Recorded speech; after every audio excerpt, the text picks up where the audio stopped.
You found the coolest place to be, the PlayStation collecting season. Come on, won't you sing with me? Welcome to the show. Gather round the boys and girls, collectors from around the world. Let's show the people what they need to know.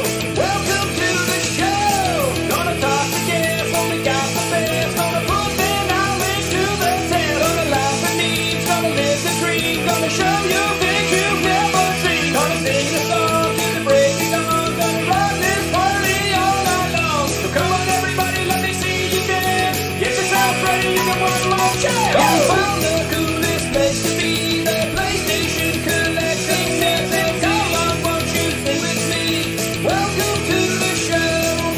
Gather round the boys and girls, collectors from around the world. Let's show the people what they need to know.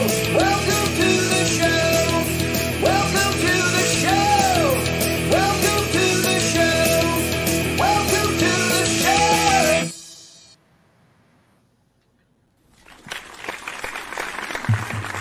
Yo, Hey, Hey guys. PlayStation Collectors Podcast, Season 3, Episode number 6. And tonight we welcome Marty back to the show. Welcome, Marty. Thanks for having me. what's going on, man? Yeah, all good. All good, thanks. Yeah, it's good to see you, Marty. How have you been? Yeah, good. Just playing a lot of Sega Saturn at the moment. This month I've had a new gameplay video every day from a massive backlog of games I've recorded, and got some really cool games, and most of them are full playthroughs.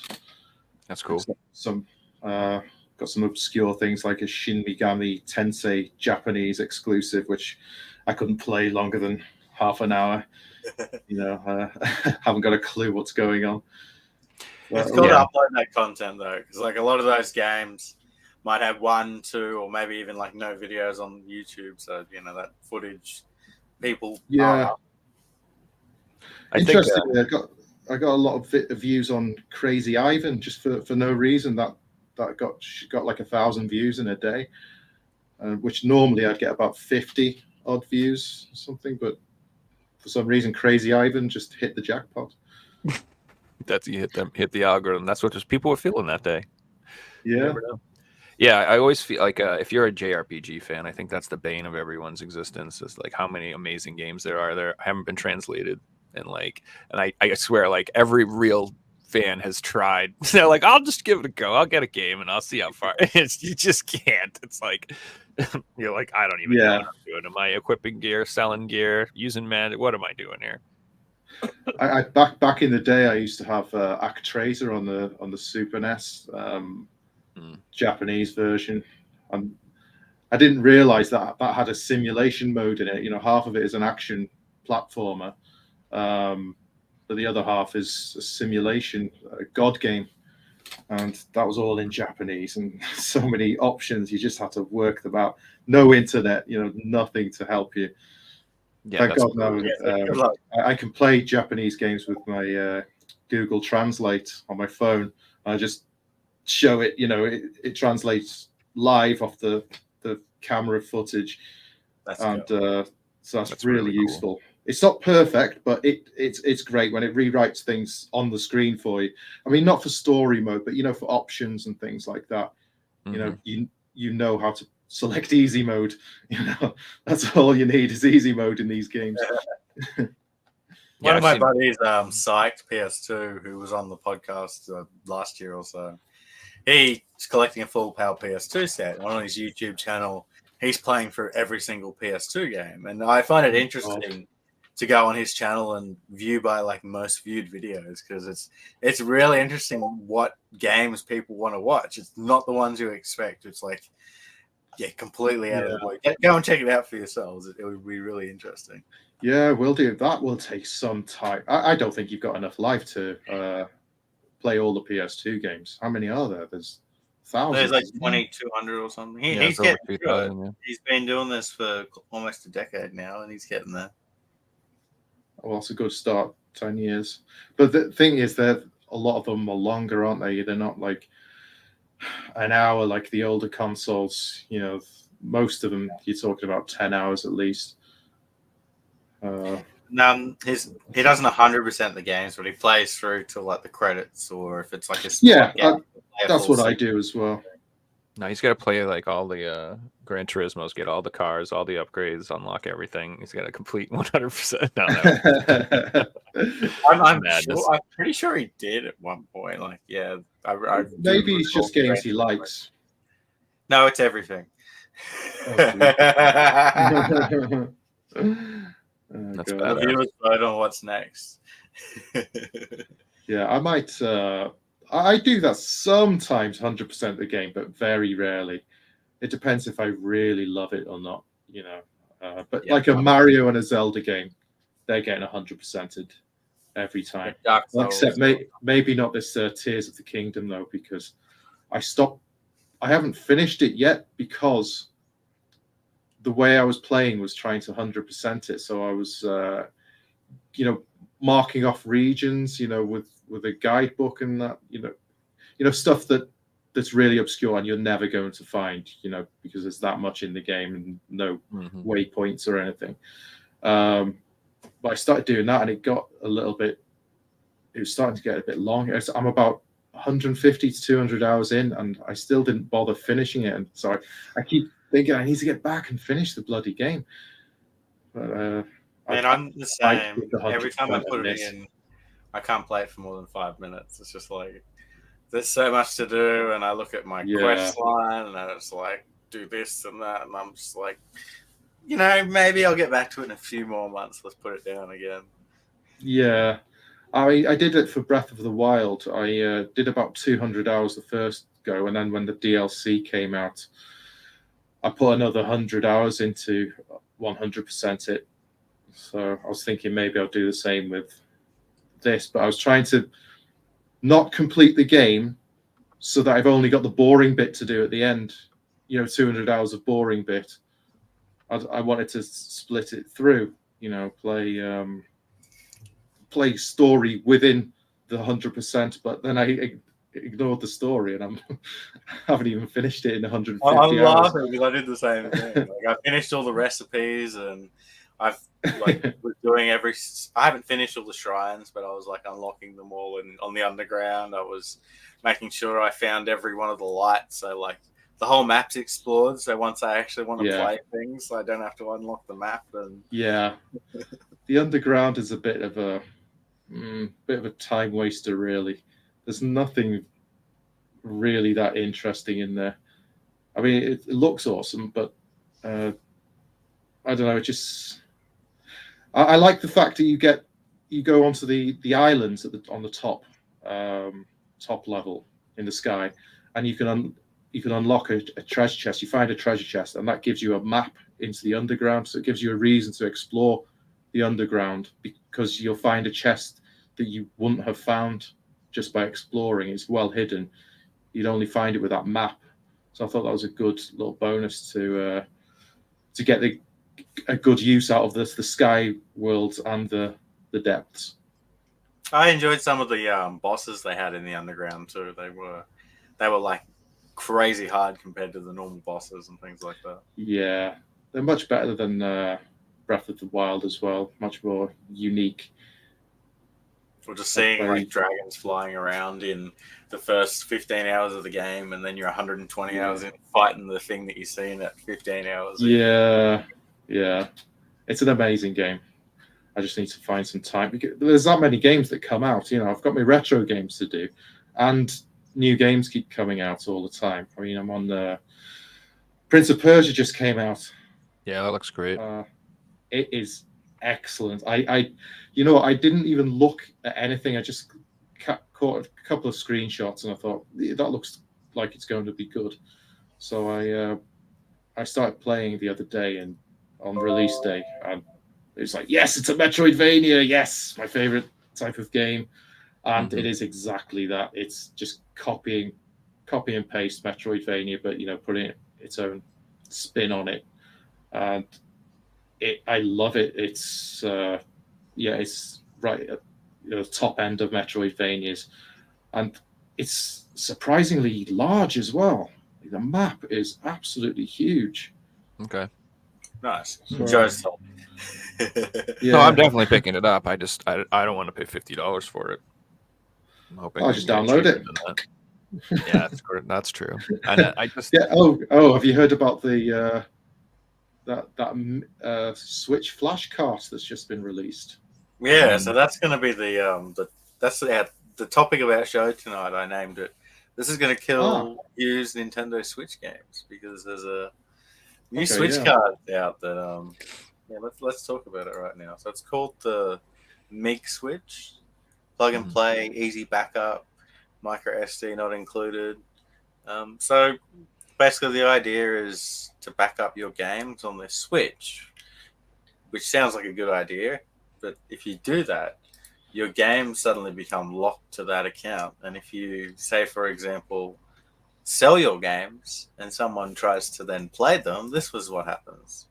This is a post from, sorry, it's sideways, but this is a post from someone on Twitter saying they bought these two games and then it didn't work. And this message came up. No, that's a massive problem. So basically, Jesus. people that use this and then sell their games, the games aren't going to be working, and you're not going to know until you plug them in. Oh my god! So presumably every game has its own ID, and when you go online with that game, it gets registered. It's basically like their download codes now. They're not carts anymore. Like that's scary. Yeah, that can actually ruin gaming. I've got an interesting fact though. The reason why Nintendo can't go after them and stop its production like it does with everything else is because it's created and distributed in Russia. Now, Russia have relaxed their copyright laws a lot since the war. I think more since the war, and also Nintendo don't have a place there anymore. They had a studio there, not a studio, a supply. I'm trying to think of the word. Distribution center. Yeah. They had their own Russian Nintendo there. I believe Sony was the same, and they're not in Russia anymore. But their products are still sold in Russia. Yeah, so you won't be seeing any Russian exclusives anymore, which is a good thing for us collectors because they are the bane of a PAL collector trying to get the Russian exclusive versions. So expensive, so rare. The Wii U, my God, there was some Russian games that are the Wii U so difficult to get. Yeah, but fortunately I've got them all. Thanks to Pavel. So with that MIG switch thing, the way it works is they sell just the card by itself, I guess, which doesn't really do you much good unless you already have a modded Switch to play your games with. So did you guys watch Mad Little Pixel? Do you guys know that? I'm just going to give him a shout out because that's where all the information I have is coming. No. I watched his videos on it, and they sell a separate thing, which is like a dumper that you need to actually like copy your games over and dump them and make them into files. But if you do it the way you're supposed to do it, like you said, there's some sort of like ID that goes with the account and the game card. And you're only supposed to do it legally by backing up the games you already own. So if people do it the way you're supposed to do it, then I think what it appears to be doing is tying it to the account that it was used on. And so that those carts would still work in that Switch on that account, but they're not going to work on anybody else's. But if people use it, not to back up their own ones, let's just put it that way. If they use it for the other way, it's not going to really matter because it's you're most weak. So interestingly, that dumper anyway. But then it becomes like why wouldn't you mod your Switch in a different way? I don't know. Whatever. Oh, I definitely think it's a concern because people handle video games a lot. Someone who's handling tens of hundreds of Switch games and can buy one of these things has the opportunity to do this and sell their games at the markets or sell them on Facebook where they're never going to deal with the person again, and that person's not going to know until they get home that they've been scammed essentially. You're getting people an opportunity. They may not know. I can see a lot of people just being like, "Oh, I'm done my games. I'm going to sell them," and they have no idea. You know what I mean? That they don't even work. I'm just thinking though, how can it not work? I mean, if everyone's playing, if a lot like prior to this, when people were playing a game that they've downloaded, say hundreds of people have played this game. Why doesn't this problem already occur? I have no idea. I've just realized it's because you don't play it online. When you've got a modded Switch, you don't put it online. So that's probably why it's not going online to check if it's been registered. But can I just pull something up on something you said, Joe? You said it only works on a modded Switch, already modded Switch. If you don't have the dumper to dump your own files, because otherwise, how are you going to get it to work? I don't really know the technical aspects. Are you saying just for the legal way of backing up your games? But correct. Let's be straight. No one's going to do that, right? You don't need a modded Switch to buy this device. You can just put ROMs on that you've downloaded off the internet. Is that correct? I'm assuming that's the main thing people are going to use this for. I would assume there's no go down the malicious route of. So, like, apparently it works with every Switch as well. Every version of the Switch, modding your Switch is if you were to hack your Switch, it was very difficult. You could do it the software side if you had a specific version of Switch, but later on you'd have to buy a mod chip and solder it onto the board on later versions. But this cart is supposed to work on everything without hacking or modding, I believe, your Switch at all, because there'd be no point in it existing if you had to hack your Switch prior to it. Anyway. I believe you're right there. It makes more sense. That would make more sense. I mean, that's just how the 3DSs worked with the old ones, I believe. You couldn't just use the R4. And then that would make more sense why then the games don't work, because Nintendo flagged it as you're hacking, doing something illegal. We're not going to make this work anymore. So just to be perfectly honest, if you want to have Switch games, in an improper way, you should just get like the ROG Ally and just download all the files and emulate them on that thing anyway. You don't need to mod a Switch. It's a lot of time and effort. Sorry, what did you say? Yeah, get like a nice Steam Deck or a ROG Ally. Yeah, they can play Switch games. Was that an emulator or something? I don't know what a ROG Ally is. It's a handheld PC. It's like a Steam Deck competitor type thing. Republic of Gaming. There's a whole bunch of different models out there that can emulate Switch games. Like, Switch games aren't that hard to emulate, to be honest with you. Some of them I'm sure are, but anyway, I don't like piracy during something's life cycle. I'm just being honest with you. I do not promote piracy while something is being sold in the stores. Like, I wouldn't even think about modding my Switch for like a decade. So, well, I'll put a disclaimer here. I'll admit that every time a Nintendo console is hackable, I will hack it, and that's purely so I can keep my games sealed. So I do actually buy the games, keep them sealed, and then I download them and play them for the nothing wrong with that to me. I think you just nailed something on the head there, Joe. Why you can buy things in stores. If you can't buy it in stores and it's downloadable only, then I'm gonna probably download it for free. But if you can buy it in the shops, I'll give you my money. I'm not giving you $60 for a digital game. That's true. Yeah, if the downloads were a bit cheaper, then it would maybe persuade some people to go, well, it's only this much, I might pay for it. But yeah, if it's the same price as a physical copy, that's just ridiculous. And of course, you're gonna, if you've got the technical know-how, mod it. Yeah. But physical, at least they've still got physical. At least they've still got physical games. Once they stop having physical games, then people are going to lose money as soon as these machines are hacked. I mean, I'm into both. Like, believe me. Like, so I have like a 3DS that's not modded, and then I have my physical games, and I can play them that way if I want. And then I have like a couple 3DSs that I just modded and threw a million games on, and I play those because they're convenient. And like, I don't see a problem with that. I can't buy these games anyway. So. Yeah, they've closed the store. Even if you wanted to give them money, you can't. Yeah. Well, the Wii U was hackable pretty early on in its life cycle, so I only had about 10 games since then. At that point, and then that's what started me on the the sealed only collection. So, it's like so I had every single game on a hard drive, and I'll just buy every single game sealed, and now I've got a full collection. So it's worked out for me. Yeah, that's awesome. And then you can still play them anytime you want. That's the way to do it. Yeah. I mostly play, if I'm playing PS1 or PS2 games, I'm playing like an emulated version on my Steam Deck at this point, just out of sheer convenience and like stuff like that. Yeah, and I still prefer to collect them.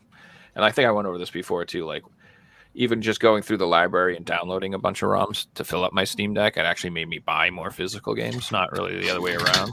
I actually discovered more games that way that I'm like, what is this game? Oh my God, this is actually really fun. I'm like, damn, I want this in the collection. Hell yeah, this thing's so good. Yeah, like the obscure games. Hell yeah. Like limited run type games. Just weird stuff that I, never really came across, or regional games. Like I started collecting Japanese games specifically from that. Like I'm just like, damn, this game is so good. I'm like, I wonder especially how much when you enjoy them. If I enjoy a game, I want to own it. Like, yeah, man. Yeah. Like I want to own a copy of Baldur's Gate 3 because it's really cool. I'd love to own a copy of Starfield, but played through it. I can't really have a copy on the shelf. I guess did they make an Xbox One copy of it? I'm not even sure. Yeah, they did. Yeah, I think it. Okay. Yeah, I think so. Yeah. It's probably just a download code or something. Let's be honest. I don't know. I'm not into collecting Xbox. Yeah, I'm the same. Yeah, so it is a bad console to collect for, really. No, I mean it's not bad to collect for. It depends on what you mean. Like for value, there's not a lot of money in it, but if you like the games, it's fun to collect for. It's cheap. It's actually like really good if you want to get a good collection on the cheap. That's true. Yeah, it's a very cheap. But you don't collect Xbox One. Like when they designed the Xbox One case, it was a flimsy case. It's clearly made to be cheap. Like they didn't want to print it out. No. When I say collect Xbox, I mean like OG Xbox and 360. Really, that's really what I mean. The OG Xbox. Yeah, that's what people collect. So here's the thing. What do you guys think of Xbox One and PS4, and whether they're worth keeping now that their successor consoles can play all their games? Because I got myself a PS5 and I just had my PS4 sitting on my desk, collecting dust, and I thought, I'm never going to touch this again, ever. So do I keep it, just put it away in its box, or do I sell it now while it's still got some value? Yeah, I had a PS4 Pro and I sold it the day I bought a PS5 for that reason. Like I said to myself, if I hold on to it, I'm not going to use it for the next 4 years, which I have had no reason to have needed a PS4 in the last 4 years. And I got like $350 for it, where I wouldn't have got that today. Yeah. And you, because you transfer your entire, when you first switch your PS5 on, it allows you to transfer the entire content of your PS4 onto the PS5. So instantly, it's already your old PS4. Yep. And now you can just add PS5 games to it. So that's the reason I sold my Xbox One as well. It's just, well, I'm never going to play this. So all right. So for the PS4, it has some of the most collectible consoles I've ever seen. Like you could get into PS4 collecting, and like I could see that being really appealing, man. Yeah, the limited edition consoles are gorgeous, dude. Like I have my Spider-Man PS4 Pro, and I'm sorry, but that is not going anywhere ever. It's staying there forever. And I want the God of War one, like real bad. I love the Star Wars one. I would love the Dragon Quest ones. Are fire. They're so sick. There's a nice fantasy one. I have the Star Wars one. There's Kingdom Hearts one. There's a lot of the Taco Bell one. There's so many nice ones. Oh God. So I could see you people like collecting them for that. But what I'm gonna do too is I have like an old Slim. And I'm specifically, eventually my plan is I'm gonna like get the really expensive Hatsune Miku controller from Japan. The Hori one's like $500, but it's like a full-sized arcade one. And I'm gonna set up like that. I'm gonna use that slim, and I'm gonna set that up in its own little thing. I'm gonna make like my own little Hatsune Miku thing with it. So like, if you're like weird and you want to keep them around to do weird stuff like that, like special, you could set them up and use them for something else. And like you said, they'll be really easy to hack PS4s. I'm assuming down the road, and you can do shit with them like that too. So I can see them being really cheap down the road. Like $50 for a PS4 will be a common thing. Like when PS1's got it cheap, because when the PS2 came out, you didn't need a PS1 anymore. They became obsolete. Oh yeah, they'll be wicked cheap. But, yeah, especially like regular, standard PS4s, not even the Pro. PS4 like. 125 gigabyte or even lower than that. It's like, what's the point of this thing? Those will be cheap. I mean, the reason I bought a PS5 was because the loading of PS4 was just so slow. I was playing Callisto Protocol, and I was really enjoying the game, but every time I died, it'd be like a minute on a black screen waiting for it to load. And it was annoying me so much. I just said, "Oh, fuck this! I'm getting a PS5." I do, Banfi. I was supposed to get a bigger place, man. It's just freaking can't buy a house right now. Sucks. Anyway, I used to play PUBG, Marty, and I remember the day I got a PS5. I was in the lobby running around for like 45 seconds before anyone else was moving. It's all these PS4s that are just still loading. Yeah. It is awful. I mean, and what annoys me is it just occurred to me the reason why is because they used hard drives, and the SSDs were well available when they released it. And I mean, they've actually skipped SSDs with the PS5. They've gone straight to M2s. I mean, they're technically known as SSDs, but physically they're just like a RAM stick. They look like a RAM stick. They're really small, but they skipped SSD hard drives completely, and they should have put them in the PS4 because the loading would have been so much quicker. It's like 10 times the speed. Yeah, it is really nice. Yeah. I used to have an external one, and you can save your games to an external drive and make them load off that. So you can do that. Yeah, but that doesn't work because the PS4, I mean, it'll work, but the PS4 isn't set up to accept that transfer speed. So if you give it an SSD, it still doesn't change the loading speed because the PS4 itself limits that transfer. It definitely made a big difference for PUBG because it was like how do you fix your loading speed, and you got an SSD and it made it a lot faster. But yeah, compared to okay, fair enough. If you got personal experience, I just read that it wouldn't make any difference. But yeah, if it has, I'm not going to dispute it. That's one of the when I was saying earlier, when I play PS1 and PS2, I usually play them on the Steam Deck. That's one of the biggest reasons, is because when you do throw them on the PS2 game on all original hardware, you're like, yo, these loading times. I love the PS3. They take forever. They take forever. Oh, good God. So when I was working at Sony, there was one of the rules on the PS3 was a game can't take longer than a minute to load. That would be an A-class bug. And if you get an A-class bug from where I was, the submission side, you'd give it back to the developers and say, you have to fix these A-class bugs, otherwise we can't release the game. So that was one. If it was over a minute, or there was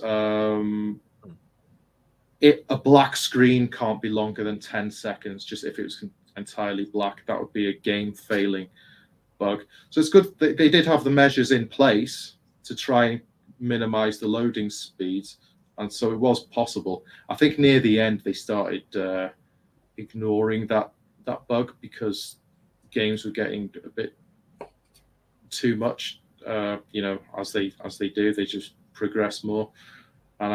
Or it might have been just the powers, the gaming publishers that have got a bit more sway, like EA or something. They can leave a little wiggle room for the game-breaking bugs and say, "Oh, put in a day one patch, guys. It's all good." Yeah, Believe us, trust us. Day one patch. So.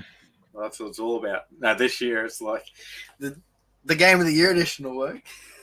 Wait. Yeah, that's why I hardly ever buy start games new. Switch, you're more likely to get the game in a ready state, especially Nintendo games and Sony, of course. First party published games, they are the highest standard, and they'll always be worth getting day one.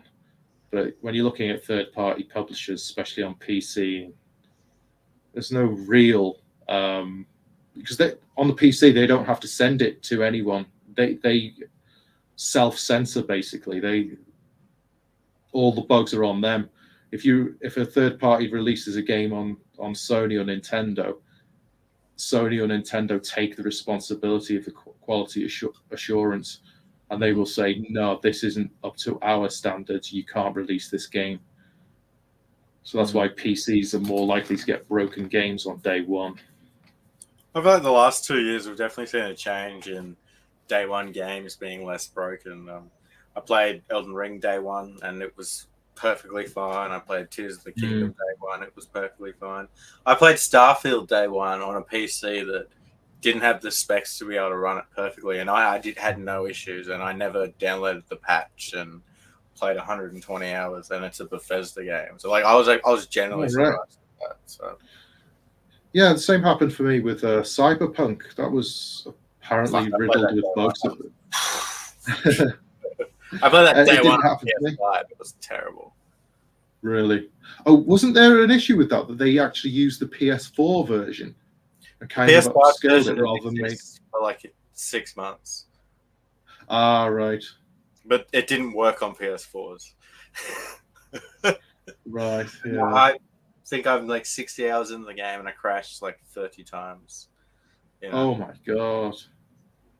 But the game works today. Is that okay? It's all it counts. Yeah, and that's so. What's annoying too is they like re-released a physical version for it on the PS5, and it's supposed to be like the complete edition, but like none of the content's on there. It's all download codes. So it's like whatever.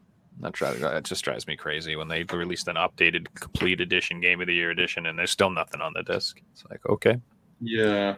There's literally no reason to buy that version unless you want to, you could just buy it. I don't even care about the DLC half the time, so well, I don't have time there is no reason to buy that, because I can put my copy in there and download that version because they made it free because they fucked up and they had to make it free, Yeah, when a company does fuck up like that, like No Man's Sky, they lost money because they have to give away all their content for free to appeal the community again because they fucked up so bad. Cyberpunk, they dug the hole and they had to dig themselves out of it. Yeah, I got that pretty early, that No Man's Sky, and yeah, there was hardly anything to do on it. And I remember I played for an hour, and then I got somewhere, and then I updated the game. And then when I reloaded my save, I was just stuck in the middle of space. I was supposed to be on a planet. It just reconfigured the game that much. I was just in the middle of nowhere. I had no fuel or anything to move anywhere because I just started the game.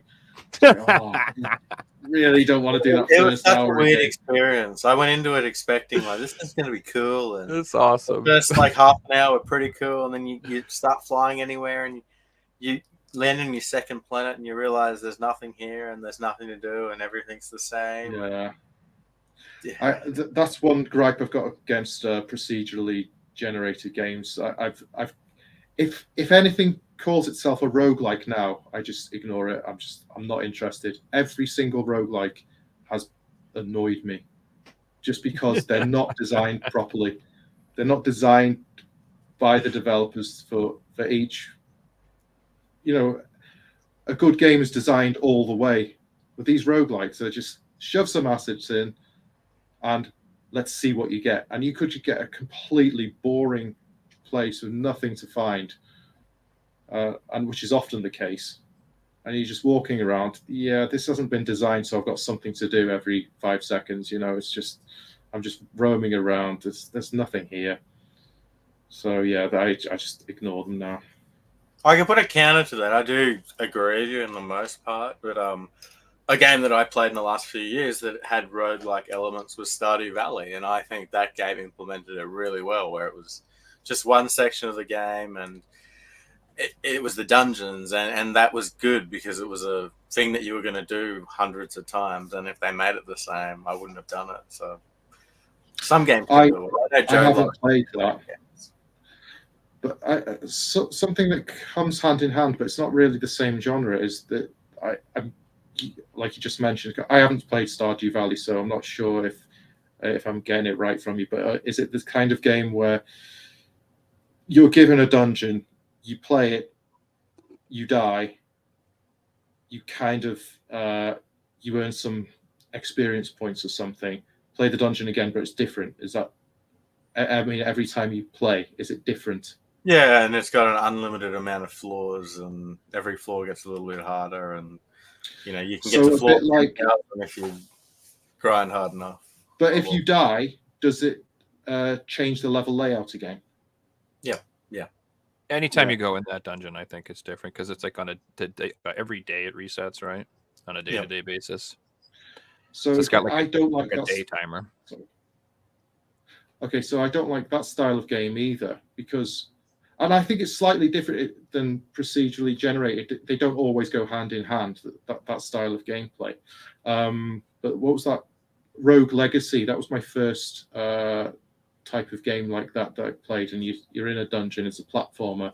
Mm-hmm. Every time you die, you go back to the beginning, but the levels changed.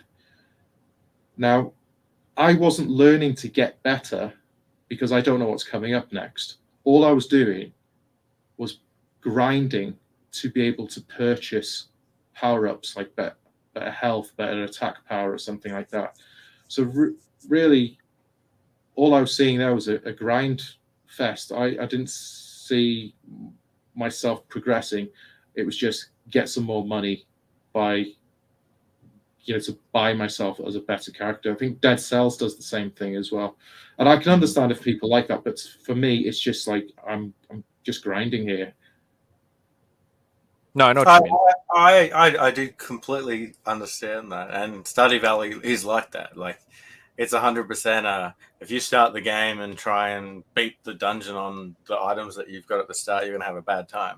But if you grind and get the good weapons and get all the good items, it's gonna be super easy. And 100% on there. And I could relate it to one of my favorite games, Soul series. So the Soul series has set worlds and they're not procedurally generated or anything.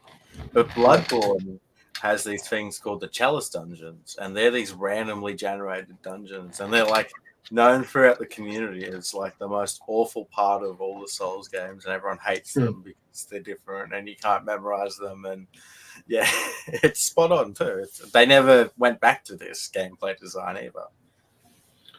Yeah, well, good. I don't remember them. I did finish Bloodborne, but I probably just skipped the Chalice dungeons then.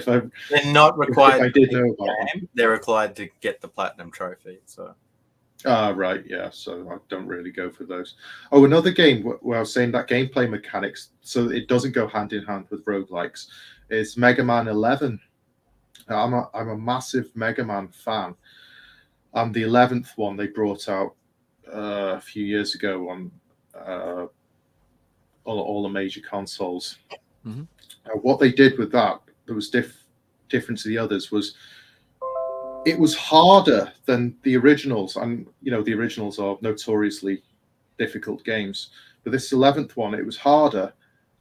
I didn't feel myself getting better, but the grind was giving me money where I could eventually buy myself some upgrades and stuff like that. It's not the way Mega Man used to play, and it annoyed the hell out of me because I wasn't getting better at the game. I was just grinding, putting more hours in just to grind for money, just to improve my status as a character. So there's there's a fundamental flaw with the game design, and a lot of people have criticized it. So it's like you said, what it is that you're not getting better at the game. It's because you're actually just nerfed at the beginning of the game. You've been you've been artificially lowered, and like you are not able to complete the game at the current difficulty because your character doesn't have enough HP or doesn't have enough damage, doesn't have enough unlocks, or doesn't. So like you said, it's not necessarily a matter of like your skills improving as as you play the game and you're getting farther.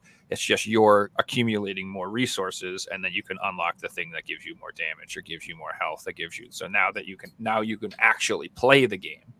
So it's like you don't get to start off at the game at your normal power level and you just get better at the game. You're like lowered and you have to grind to get there. It's like almost like an RPG or something. Like it adds that extra element. And like I've seen a lot of criticisms of that, which is why like in the shmup community, like there's regular shmups and then there's like this whole like genre where they add like RPG elements like that, where you have like start off and you shoot like one bullet, but if you keep playing, then you can get like your full spread. And a lot of people just can't stand it because it's like you said, you're not getting better, you're just nerfed, and you have to put in time to be able to unlock everything just to play the damn game. 100%. So, I'm actually playing a game like that right now. It's called Hyper 5. Have you heard of that? Mm-mm. It's quite an obscure game, but that's exactly how you were describing. You turn up, you can shoot like one bullet a second, and you get absolutely smashed, and you're slow, and you can't dodge anything. And it's all about just grinding that same level over and over again until you can buy an upgrade. And the worst thing about it is you could buy the wrong upgrades. So you could be like, "Oh, I'll try this weapon. I'll try this weapon," and they don't combo. They don't combo correctly, and now you're screwed. Yeah, because you were supposed to buy the blue weapon with this stat, and you bought the green weapon with this stat, and the green weapon you're supposed to level up this other stat, and now you're screwed. I had one thing on this. What I was finding was I don't actually think it's bad gameplay design, because this actually sounds really appealing to me. I think the whole grinding thing can be really satisfying, and unlocking things after playing it for so long can feel good.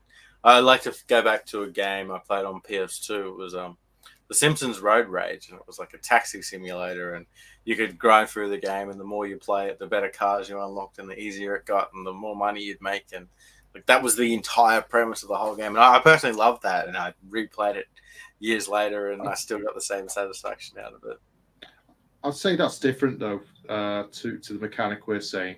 I mean, Simpsons Road Rage, it was an open world game. You went around doing lots of things. You weren't doing the same thing over and over again, and you were exploring. Is it the taxi one where it was just the taxi deliveries? I don't know. Yeah, so all you do in the game would pick up people and drop them off. That's all you hit did. And run? I think that's hit and run, right? Maybe. Yeah. Well, I'm googling it. Yeah, it's this one here. Yeah, but it's Road Rage. Right. Okay. So I'm probably thinking of Hit and Run. Yeah, Hit and Run was the open world one, okay. but this one was the one that people didn't like because, I guess, of those mechanics. I can think of many games that are like that, where I enjoyed the grind of getting to that point and then having to do that. Well, it's going to appeal to different people, man. You got to understand that like I like roguelike games and I enjoy that to an extent, but I can 100% understand the other point of view where you're like, I don't feel like doing this. I just want a game where I can be, what I'm supposed to be at the right time, and I'm not like, gosh, it sucks. Like you're not going to beat it on your first try, no matter how good you are, because it's like impossible. Yeah. Like, you know what I mean? Just mathematically, it's like your weapon does 1 damage per second, and the guy has 1 million health. You'd have to sit there for freaking a week, just being like, and you'll never kill the back because the way they designed it, and it sucks. So you like almost have to die, and then like you said, do that grind. But it's like I said, but it's like you have to be into like almost like that RPG type thing where you have to like the time equals gratification. Like that is your reward, like a guaranteed, like you put in this time, you will become more powerful. You are rewarded for the time that you put in. So if you're into that, these games are appealing. But if you're just like, no, I just want to be like skill-based game where I feel like I'm better at the game and I want to get better, like a fighting game doesn't give you that same satisfaction. You know what I mean? Like you just have to get better at the damn game. You're not like, if you like put 1,000 hours in and like, what do you maybe get like a costume or something, but you're not like leveling up your fighter. Most of them, I feel like you just have the characters and here's the skill set and you have to just get better at that game.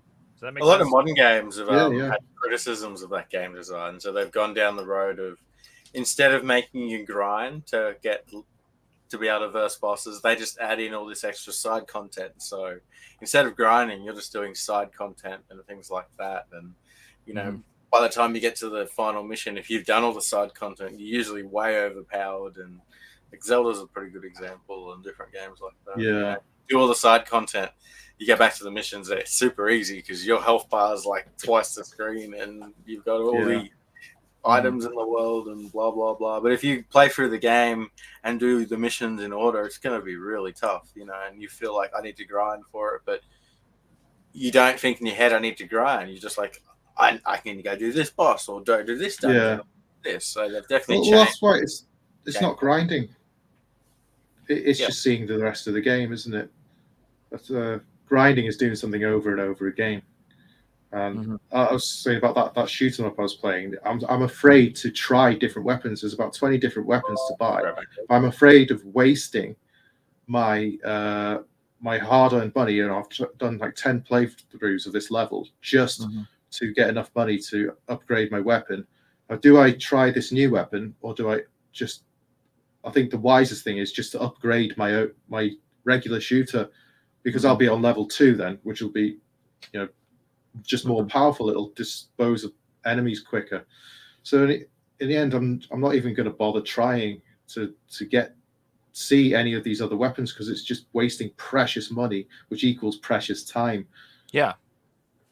So that's fundamentally, I think, what's going to differentiate the communities. Like, there are people who are like I'm at the point where I don't want a game that takes up too much of my time. I want a game that like keeps me occupied for a reasonable amount of time, where I feel like I got my money's worth.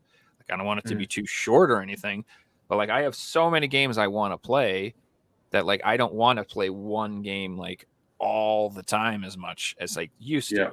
But like I used to like that a lot. Like I would be like, no, I want a game that has some meat on its bone, and I want to put 3,000 hours into it, and I like that. So if you're somebody who's like doesn't have like a big budget for games, and like maybe just wants to buy 1 or 2 games a year and just play those games and like really put time into it, you'll like those design elements that require grinding and time commitment and all that stuff, because you'll want that. But like for me, I'm like, or for like you said, like you're not going to play through that game 3 or 4 times to try out all the weapons. Like, you know what I mean? You're like, no way, dude. Like, it's just, as soon as I see the credits, I'm done. Yeah, exactly. And same with me. And I can lie to myself and be like, oh, I'll come back and finish up those few quests I didn't do, and I'll come back. And I'm not doing that. I'm not coming back. I'm never coming back. No way. Maybe when I'm 80 years old. Doing it then. You ain't doing it in 3 years' time where you forget about it. Yeah, I've got that in my head now. Whenever I play a game, I know I'm never going to play it again for the rest of my life. It's just not going to happen. There's too many games to play. I've got thousands that I haven't played. And this last year, I've been grinding PC Engine and Saturn games, and it's reminded me how long it takes to actually get a few done under your belt.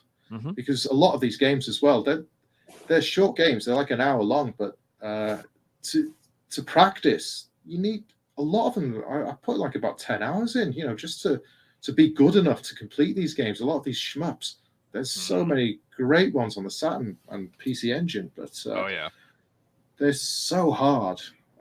You know, I really need to put the time in to learn every enemy wave and all that.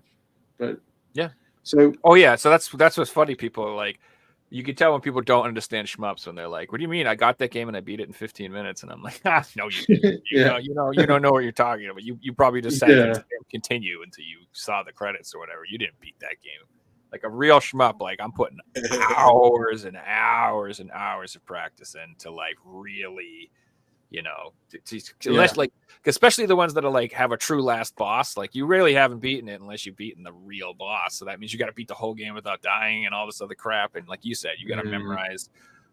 And even if you have it memorized, it's like, it's, you know, it doesn't go the way you think it's going to go. Yeah, there are a couple of games where I've had to give up. I do most of them legitimately, but I have had a couple of games where I've just like, no, I will never be skillful enough to do this. Oh yeah, you got to know that too. Enough. I know that too. It's like what was this game? Final Soldier, or was it Super Soldier? It's a shoot 'em up. There's There's two. There's Final Soldier and Superstar Soldier on the Star Soldier, PC yeah. Engine. Mm-hmm. And I did the first one, which was the last level. I was just completely lucky with the power-ups that I collected.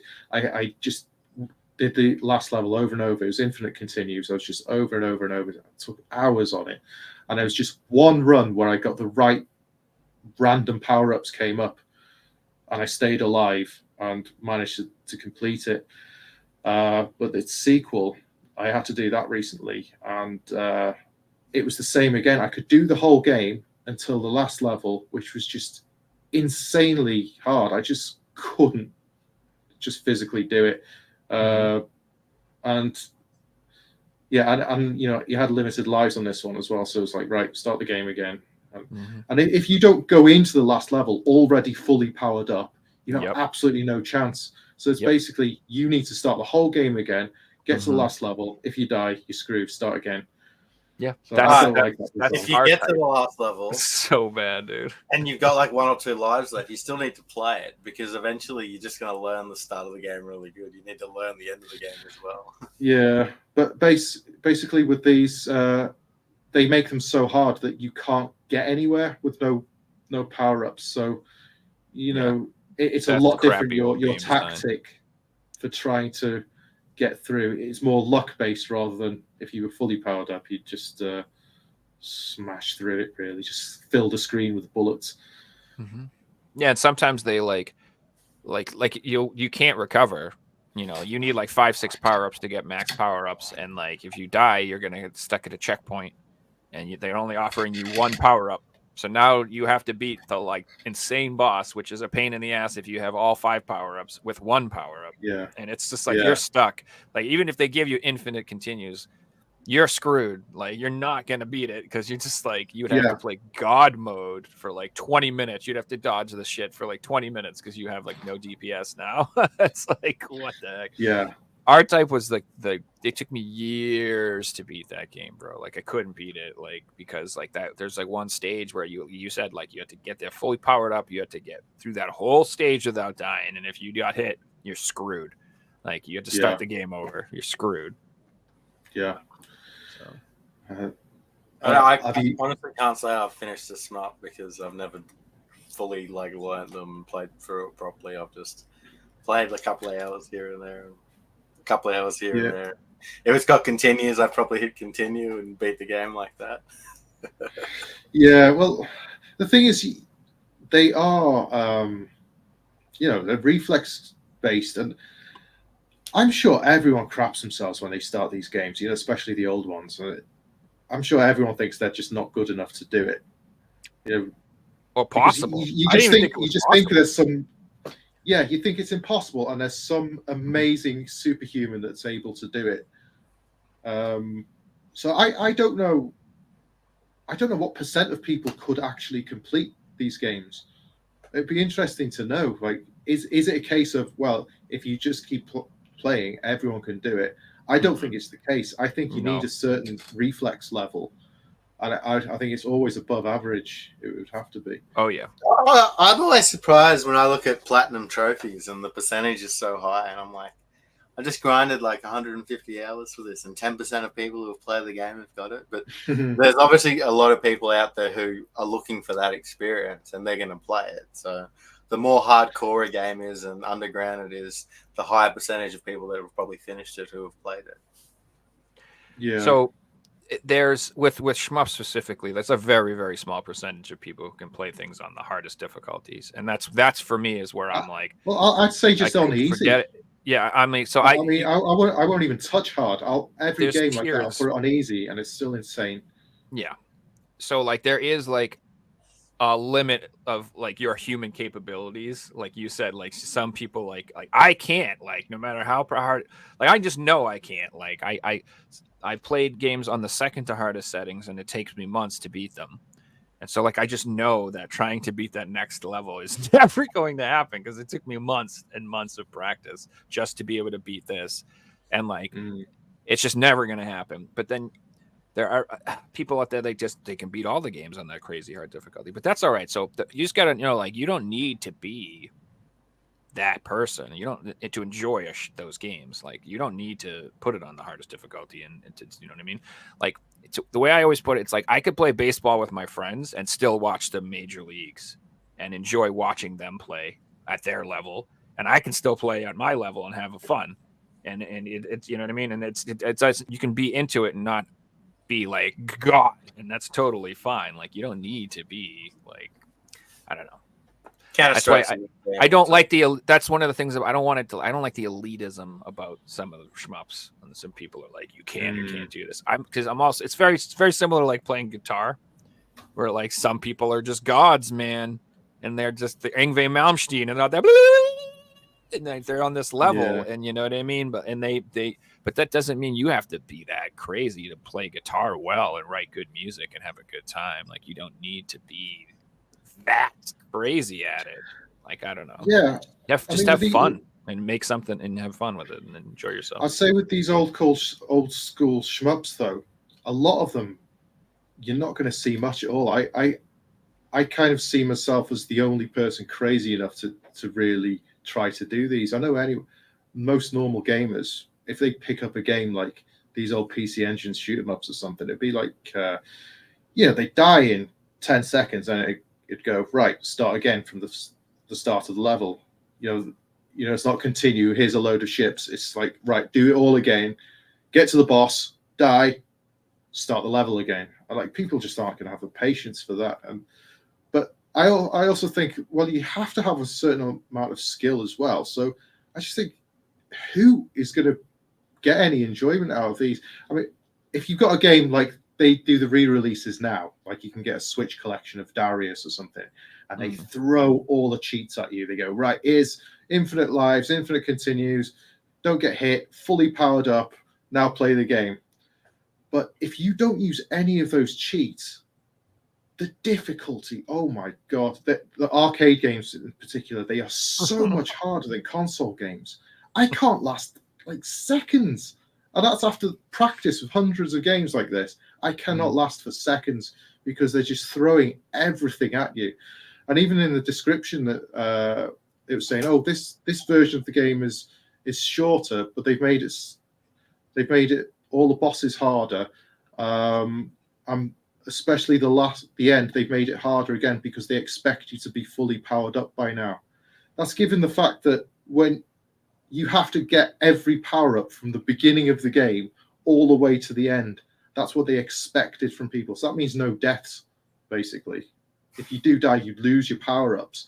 So that's what they expected of the arcade player. You are screwed if you do not have everything and get hit. Yeah. There's a certain type of gamer out there that loves the challenge, like in the Dark Souls scene. There's people that try and complete the game where they've made a banana into the controller or using a dance pad. Or if you look at Guitar Hero scene, there's people that try and beat the hardest song on the hardest difficulty. So I think in every community is always going to have that type of player that, all right, this is impossible. Well, let's see if this is possible. And that's what they grind for a year or until it takes. And there's big communities on Twitch that love watching people doing that, whether it's speed running or, trying to do challenges that are impossible that are possible. Look at Tetris. Like there was a new world record set in Tetris a couple of weeks ago. Tetris is a 40-year-old game and people are grinding Tetris. It's cool, right? Yeah, that was amazing. I was very impressed by that 13-year-old kid. His parents mightn't have been born when Tetris came out. Like that's how old the game. Yeah. It is insane, that new finger tapping technique that they used. It was only their physical ability that was holding them back. Their brains were there. Their brains were already quick enough to do the fastest that the game can throw at them, but they couldn't physically tap left or right fast enough until they worked out this rolling technique. Are you aware of that, the rolling technique? Yeah. I watched the video. Awesome. I'll give it a little example. So say this is the NES controller. They hold it like that. So say the D-pad's there. So they'd hold over right and flick the their fingers over this, so that every vibration hits the button once, so they can go 4. So that's 4 right presses because it's wiggled the controller 4 times onto the. Say he's pressing right. He's got his thumb over the right. Hits it like that, and it's pressed the right button 4 times in a fraction of a second. So that's the only way they're able to be fast enough. Apparently, it takes a lot of practice to get used to doing this, but once you can do that, you can move immediately to the left and the right of the screen. And so it was only their brains that were holding them back from then on, and that's why they could play it so long that they've broken the game. They hit the kill screen. And someone else did it like a couple of days later because they were grinding on it as well.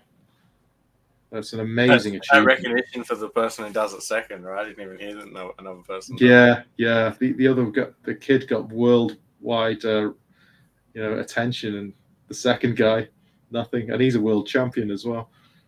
Going back to the finger rolling technique, I played a game on the PS2 back in the day called Athens 2004 Olympics, and in the game it had an event that was the 100-meter sprint. And the way the sprint worked was you had to press the X and the circle button as fast as you could. And yeah. It was hard. And I remember buying the game at Cash Converters, and the guy at the shop's like, "I got a little trick for you. Use a spoon on the 100-meter event, a plastic spoon." I'm like a 10-year-old. So that's to go left. Yeah, so you get a plastic spoon, and you just rub the back of the spoon as fast as you could. And you could get... You could get like a 6-second time in the 100-meter sprint by doing this. Yeah, that's cool. Incidentally, I'm a record holder on International Track and Field 1 and 2 on the PlayStation. I don't think it's official or anything, but my times, I've got them uploaded on YouTube. I did that. I'm not as fast as I used to be. I probably did these times about 10 years ago, maybe longer. God, yeah, maybe 20 years ago. But I had them on my memory card, and I played the replays, and I uploaded them on my channel. And most of my records, I'll tell you how I used to do it. Because you're saying you used to press on these games, it was square and circle, wasn't it? Yeah, it was X and circle. Yeah, it was 2 of them. Oh, right. Yeah, so I changed the controls to be square and X. And I'd hold it like this. So I'd wiggle this right hand, and every time I press down and go up, that the square gets pressed alternately. So I only shake with this hand. So every time I press X, the pad comes back up and hits the square button. So so this is in motion. I go. So that's constantly, every time I do that, it's 2 buttons being pressed alternately. And then you slip and you start again. I do that a lot. And I get really aching arms and all that. But yeah, I've got some world records. Dude, it's so funny that you get like, I can tell you, like, me and my friends were trying to refine how to do stuff like that. We used to play Mario Party, like any of those games, you had to like competitively hit the button fast. And then we used to be really into the PS3 Olympics games. We have like the Tokyo one, and we have dude. Those games they're like the best party games still. Like we don't we don't know what to do. It's like, dude, pick 20 events. Let's go, baby. And you're mashing those buttons.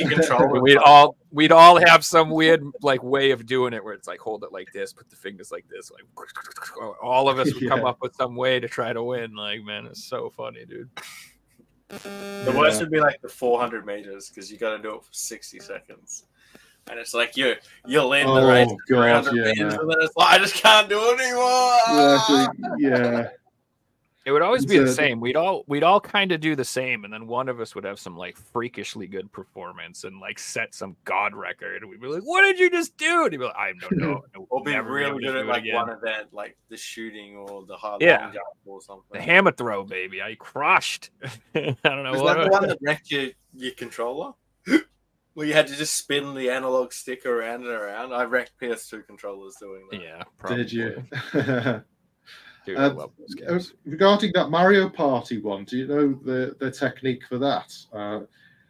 We used to play that a lot. There was the mini game called Domination. So there's a load of womps a wall of womps, and every time you press, it'd give you 10 seconds to press A, and then it would just count how many you did.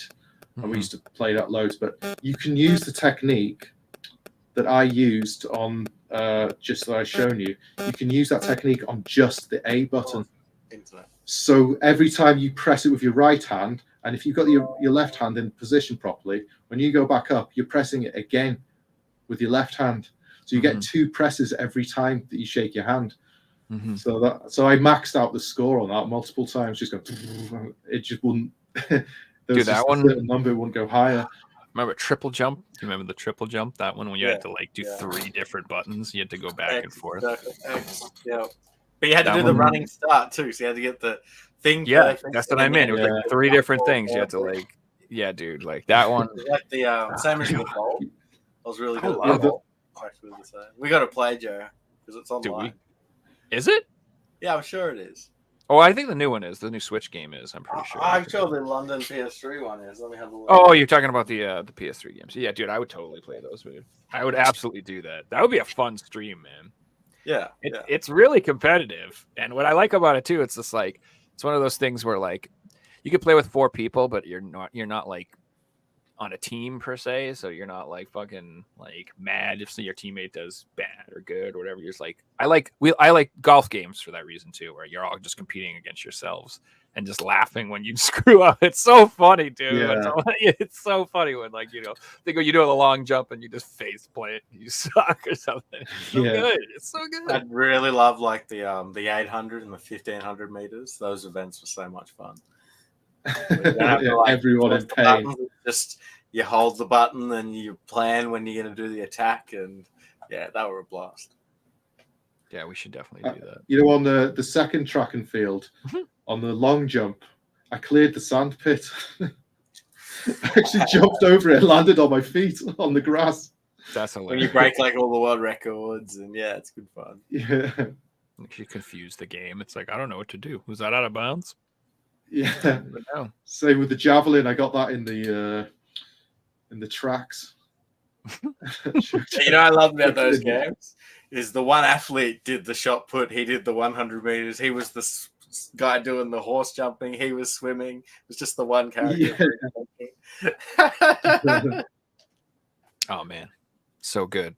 Yeah, and then actually, it's funny that I just said that, but the newest game they came out with, the newest like Olympic game, it was like you could only do 2v2, and it was like 2v2 online only. Like you couldn't play 4-player couch co-op anymore on that PS4 one. The new one. Play against AI when you're doing it. You used to have AI in the events too. You could do 2 people, and you had to play like online against 2 other people or some shit like that. I can't remember, but like you couldn't just do like 4 people sitting around playing together, and it was like wicked. Dude. I'm finding a lot of things like the PS3 ones are the ones you want. Or I'm finding a lot of things like that recently. They're making it harder to play just a regular game. Like I was playing the FIFA football game was on.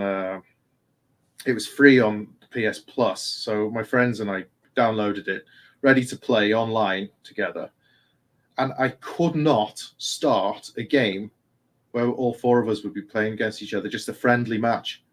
I couldn't just arrange an online match, just 4 of us playing. And forever, FIFA games, you can have eight controllers on each side. You can have anyone play on any side. Since the very beginning, it's always been like that. And now it's like I can't even play against my friends online. And I Googled it and everything, found out afterwards, you just can't. You have to. The only way to do it was to like start a league or something, but you'd all have to be on the same side, and you'd have to play through a league. You couldn't be like against each other or anything. Yeah, that's stupid. Yeah, it's rubbish. So that's one of the most basic, fundamental gameplay games. Play against each other, and you can't still play 2-player with 2 controllers on FIFA because my buddy comes around all the time, and that's what we do. You don't even need. Offline you can do it. Offline's fine, but I don't know why they took it away from online. I remember people having. I think it was the Mario Strikers game that came out had a similar problem. Like it was a wicked bitch to get the matches to work correctly. I just don't remember the issue. But yeah, I've heard that being an issue with a couple of things where it's just like the interface and the setup is just so awful, and you can't just like play the way you want to, or like everyone's got to have their own account and be signed in separately, or has to be, I guess this person has to be the host and that person has to. It's like, what the hell, dude? Yeah, it's always a prequel to the game that people enjoyed and it was simple, and then they changed things. People don't like change when they can't do what they used to do, you know. I find they put too many options in games now. It's so hard just because what we like to do, we have a games night with my friends, usually once a week, and 4 of us try to. We've got a lot of games that we've ended up getting for free, you know, off Epic or the PlayStation Store, or whatever. So we think, oh, let's try this game, and it's always a massive ball ache to start a game. First of all, they force you to do a tutorial, and we're all like, oh god, we've got to do tutorial. Then you get into the main menu. It's like, well, which one's online? Well, there's about 30 options here. Which one is just online? I don't know. It's like, and then there's 4 options for online. It's like, which one do you want to play? Yeah, and then you end up having, like, sometimes it's like you can't create a game. You have to join a server that's already running. It's like, okay, so I've got no choice in the matter, right? Okay, crap. And then there's always a problem with inviting friends. There's just no standard to inviting friends. Like, where's invite your friends? I don't know where. I press all these buttons. I can't see you. Nothing will ever beat good old fashioned Quake 2 LAN parties back in the day. We just all sit in a room in a basement with a bunch of computers hooked up. Just fucking none of us taking showers for 4 days. Fucking just play Quake 2, baby. I had the same with old school Counter-Strike back in the early 2000s. All like 30 computers in one room. Half the room are on one side playing Counter-Strike. Half the room playing terrorists. It's just so much fun. We used to play Dota together and WoW together and all sorts of stuff, man. I loved LAN parties. StarCraft, freaking good stuff, man. Hey, would you guys like to play the Figsy quiz? Heck yeah. Let's do it. Yeah. Quake 3 arena LAN parties were bad. I love Quake 3. Quake 2 is just where it started, but Quake 3 was the shit. I love that game. Yeah.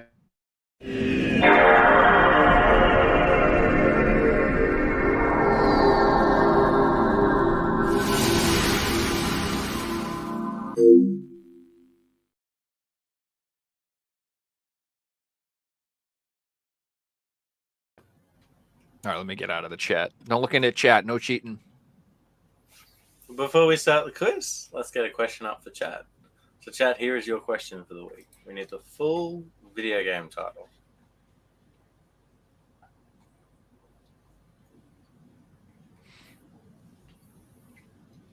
While my chat's thinking about this one. How is this quiz working? All right, who would like to go first tonight? Marty, would you like to go first? Sure, why not? All right, Marty's going to go first. There's a few different sections to tonight's quiz. It's completely different to any quiz we've done before. Oh, God. I was digging the simple pictures. The first section is I'm going to show you guys a photo of a video game character. This video game character is a mixed match of 2 video game characters. For a full point, you have to tell me the 2 video game characters it's a mixed match of. You don't get any points even if you name 1. You need to name 2. So, Marty, you're up first. So I've just got to name what video cameras they are, characters they are. Yeah, so it's 2 video game characters in 1. You have to name the 2. Okay, so Pikachu and Master Chief. So number 1 is Pikachu and Master Chief. That is correct. All right, question 2. Joe, this one's for you.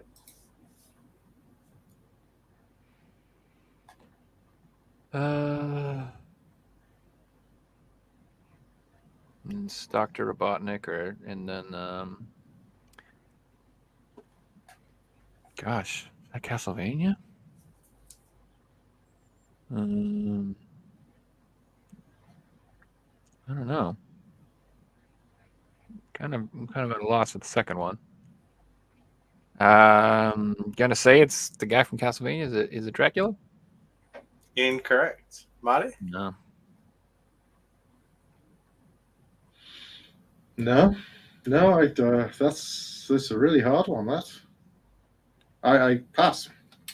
All right. I thought Marty would have got this one. So we, of course, had Dr. Eggman or Robotic Nick. And then it was Ganon or Ganondorf.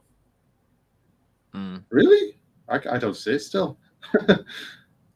These are all done by AI generation. So Yeah, I would have thought so. The cloak, yes, I can see, but the clothes. I can see They with look these like other Helmet characters Scene. in the background and everything. Yeah, they look Alright. like Mega Man or Mega Man Zero or something like that characters. I was thinking maybe it's something from there. Let's move on to number 3. Marty, this one's for you.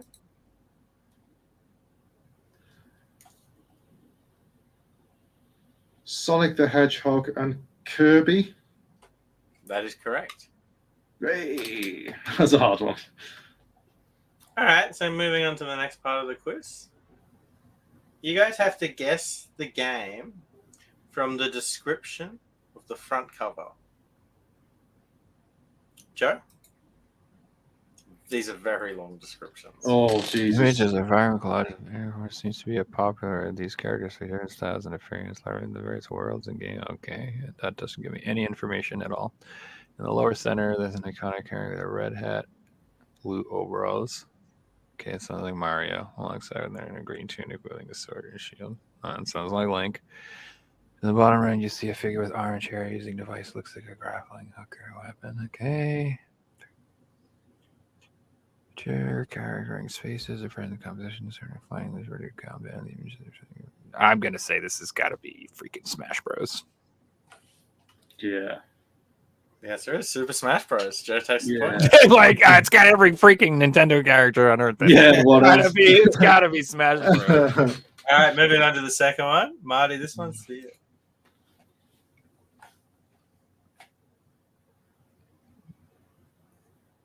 You have to read in Pig Latin out loud.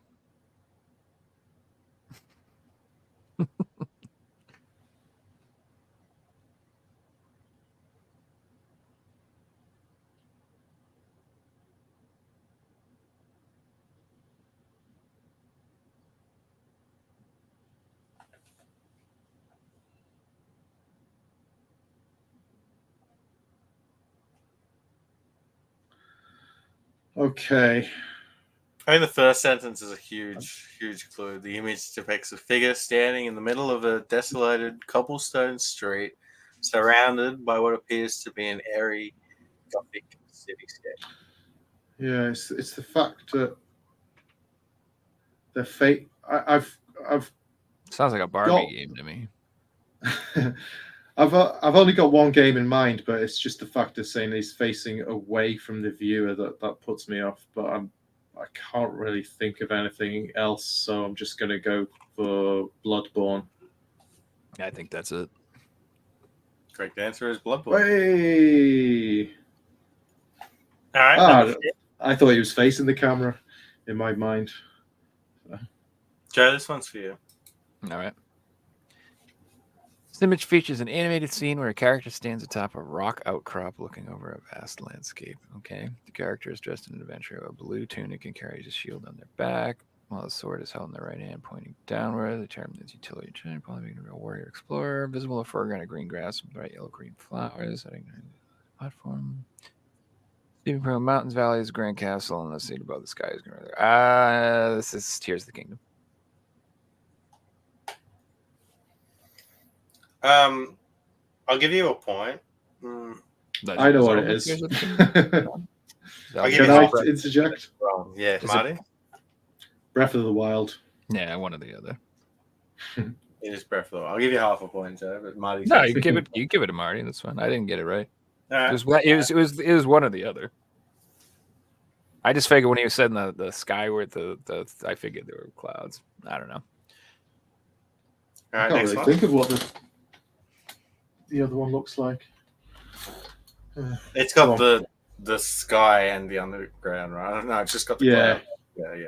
Yeah, I'd expect there to be some Sky Islands.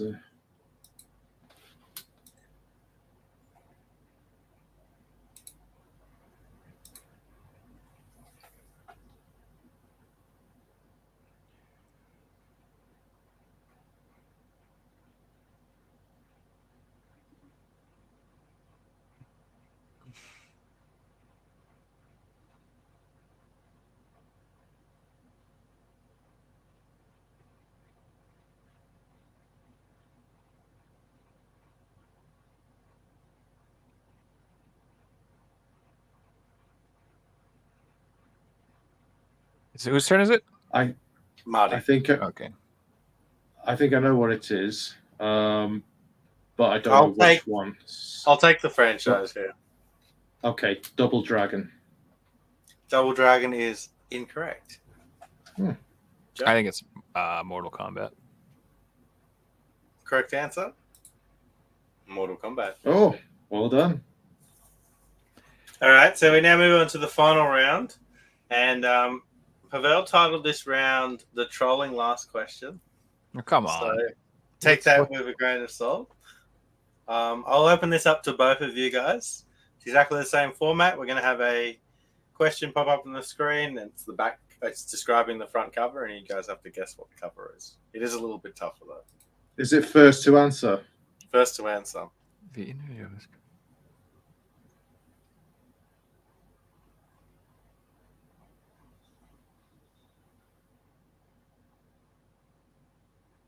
Infamous? I'll give you the point. Infamous Second Son. Yeah. The reason it was I was- me is because it was also the Thumbnail. thumbnail of tonight's show. Yeah, I was thinking that, but I already thought that, but then I thought, actually, I don't remember the name of the game.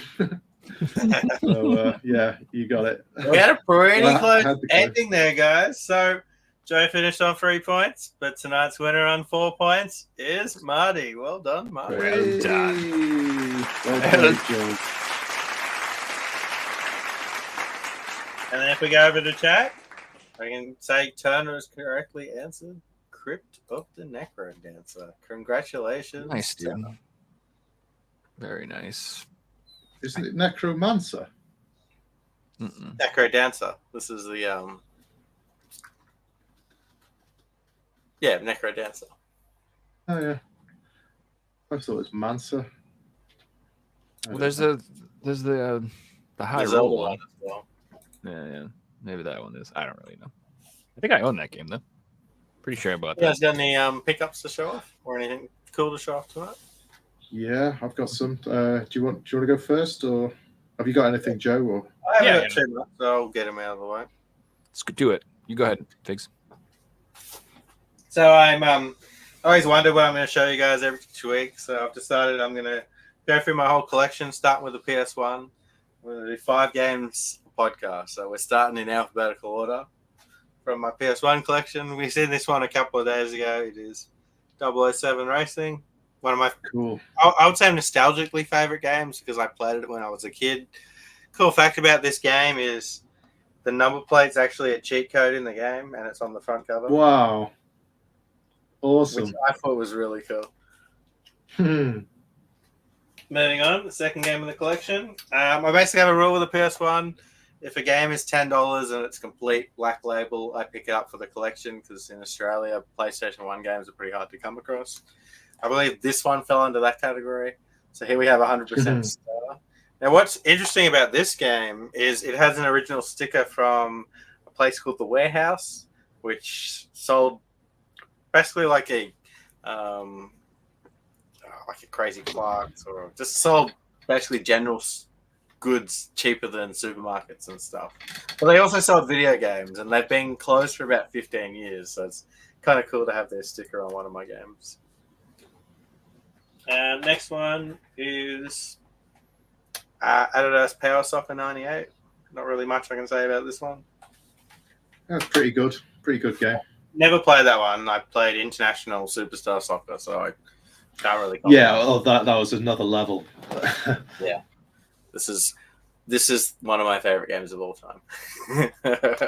Oh, that's the that's like the arcadey version, isn't it? Because like they had on because the Nintendo ISS was different to the PlayStation one, wasn't it? The PlayStation one was more realistic, and the Nintendo ones were more arcadey, and that version is from the arcadey side, isn't it? Because they changed the name of International Superstar Soccer to Pro Evolution Soccer, didn't they?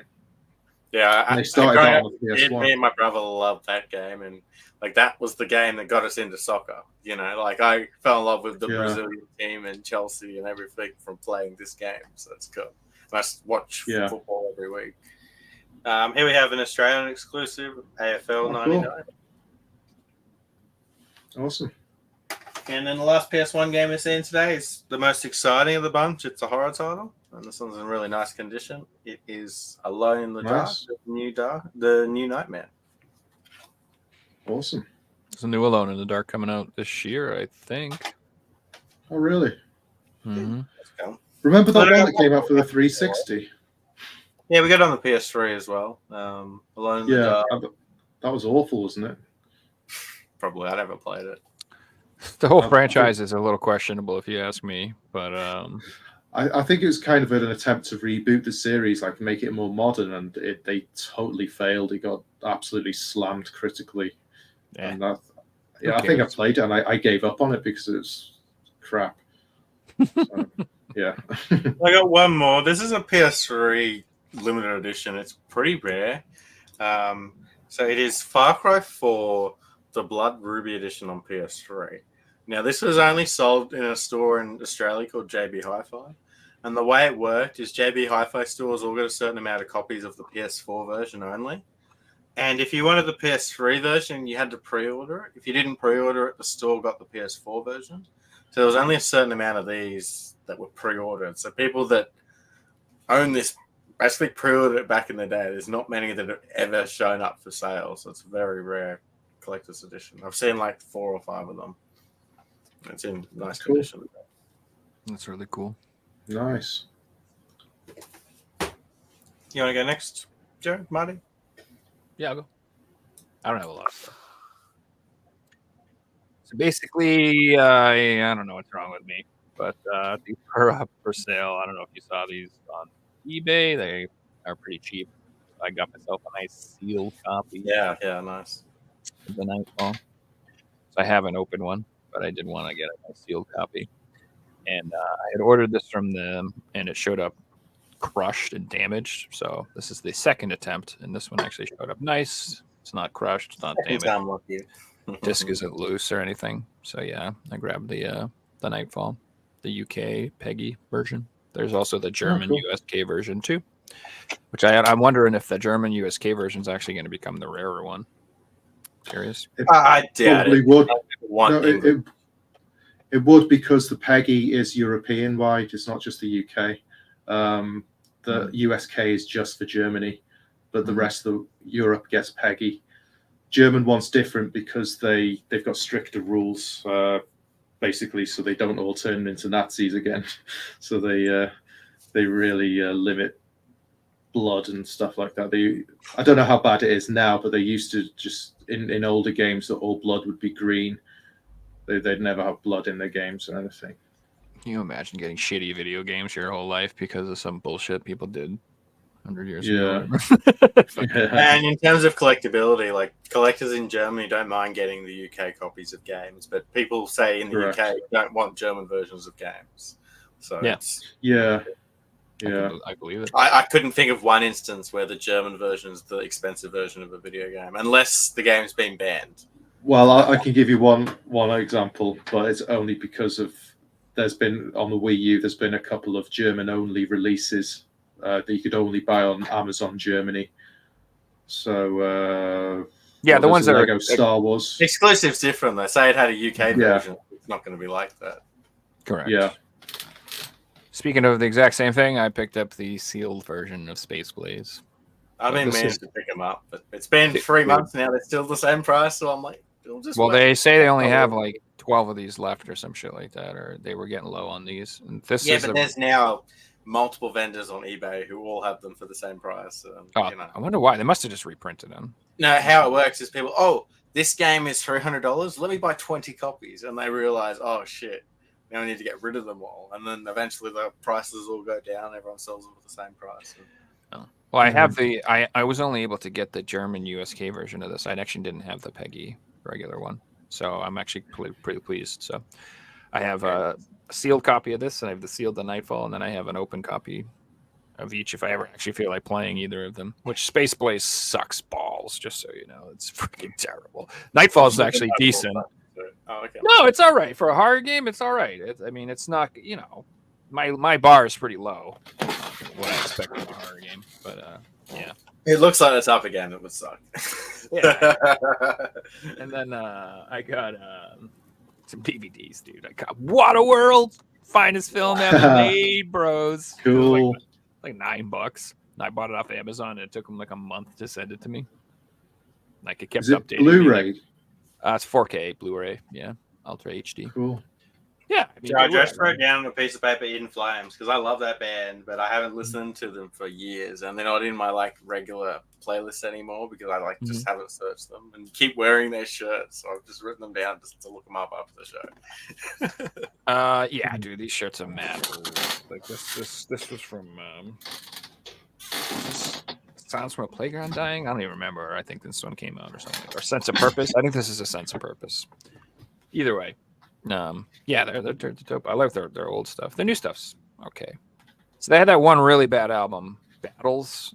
Ugh, man, I honestly say I haven't heard them for 8 years. So all right, so all you really got to do is listen up to like, the first 4 albums. That's really all you really need, and then that's pretty much it. So that would be, what is it? Horacle, Just Erased, Horacle, Colony, Sounds from Clayman. And the first 5 albums. Those are the good ones. And everything else is like whatever. Anyway. Did that Green Day just put a new album out? Yeah, like boy do I not give a crap. Who gives a crap about Green Day? Freaking jerk. Who wants to watch a punk band that's like the most corporate approved punk band of all time? Like the most polished, clean, like what do they rebel against? What, their Starbucks orders? Like, what a bunch of losers. It'd be like going to a rock show and seeing Nickelback, They're the most like pro-authoritarian, anti-authoritarian music I've ever heard in my life. What a joke. Anyway, I remember I told you I got this when these finally showed up. I got the sequels. Hey, Zombie Inc. is the best metal, dude. I learned that was one of the first things I learned how to play on guitar back in the day.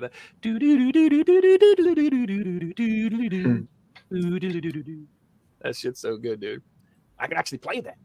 And then I fucking got my last 2 Star Wars I was missing, so now I have all of them. So yeah, showed these off last time, but I got all 6 of these now, so that makes me happy. This is actually really every Star Wars movie ever made, right there.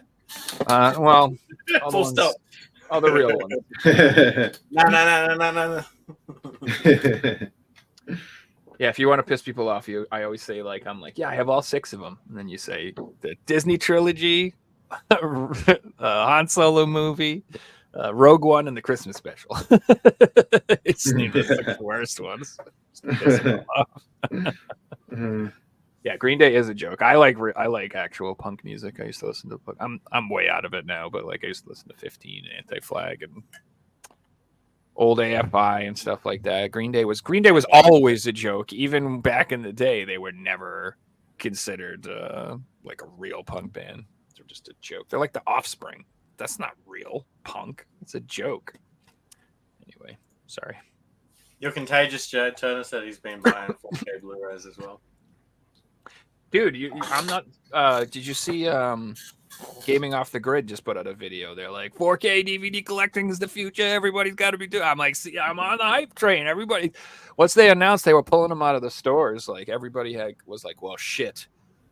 And then that's the real thing. It's like I just don't want to be stuck. It's the FOMO. It's FOMO hitting like me and everybody else. It's like I don't want to be stuck down the line. Like for example, these Star Wars movies, 4 of them are really easy to find and they're like $20, but Phantom Menace and Return of the Jedi, those are like $40-$50 and they're sold out everywhere and they're like really hard to find. And I'm like, I just don't want to be in a situation where I'm paying like $100 to get a fucking copy of the Return of the Jedi or some bullshit. So I don't know. I would buy that stuff now just because it's on its way out. And if you care about owning it, you know, get it while you still can. Put it that way. Yeah. Shall I show you mine? Yeah. I've got. You're not gonna top Waterworld, boy. I'm just kidding. Well, I've got nothing new to show, so I just looked around prior to this podcast. I thought, what can I find interesting? And I thought I'll have a little bit of a theme going. I've got some interesting Australian things to show, so I thought and he's gone. I'll tell you what. I'll show you the American stuff I got for you. He's having a coughing fit or something. Right. Okay. So you said you're a ball fan, huh? Mm-hmm. Okay. Now I don't know exactly when someone's in America says you like ball. I don't know what they're talking about, so I'm going to assume it's any ball. What the fuck are you saying? Ball fan? Baseball, basketball, football. We say sports fans. We don't call them. No, if you say you're a ball fan, that means you like man testicles. That's what that means in America. No, it's a sports. How have you never heard of that? We don't say it.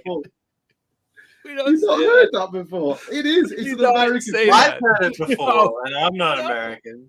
Okay. People could be a baller. There are phrases that I've heard, but baller. If you say, "Are you a ball fan?" That's not what you that like means. Ball? I'm sure I've heard that.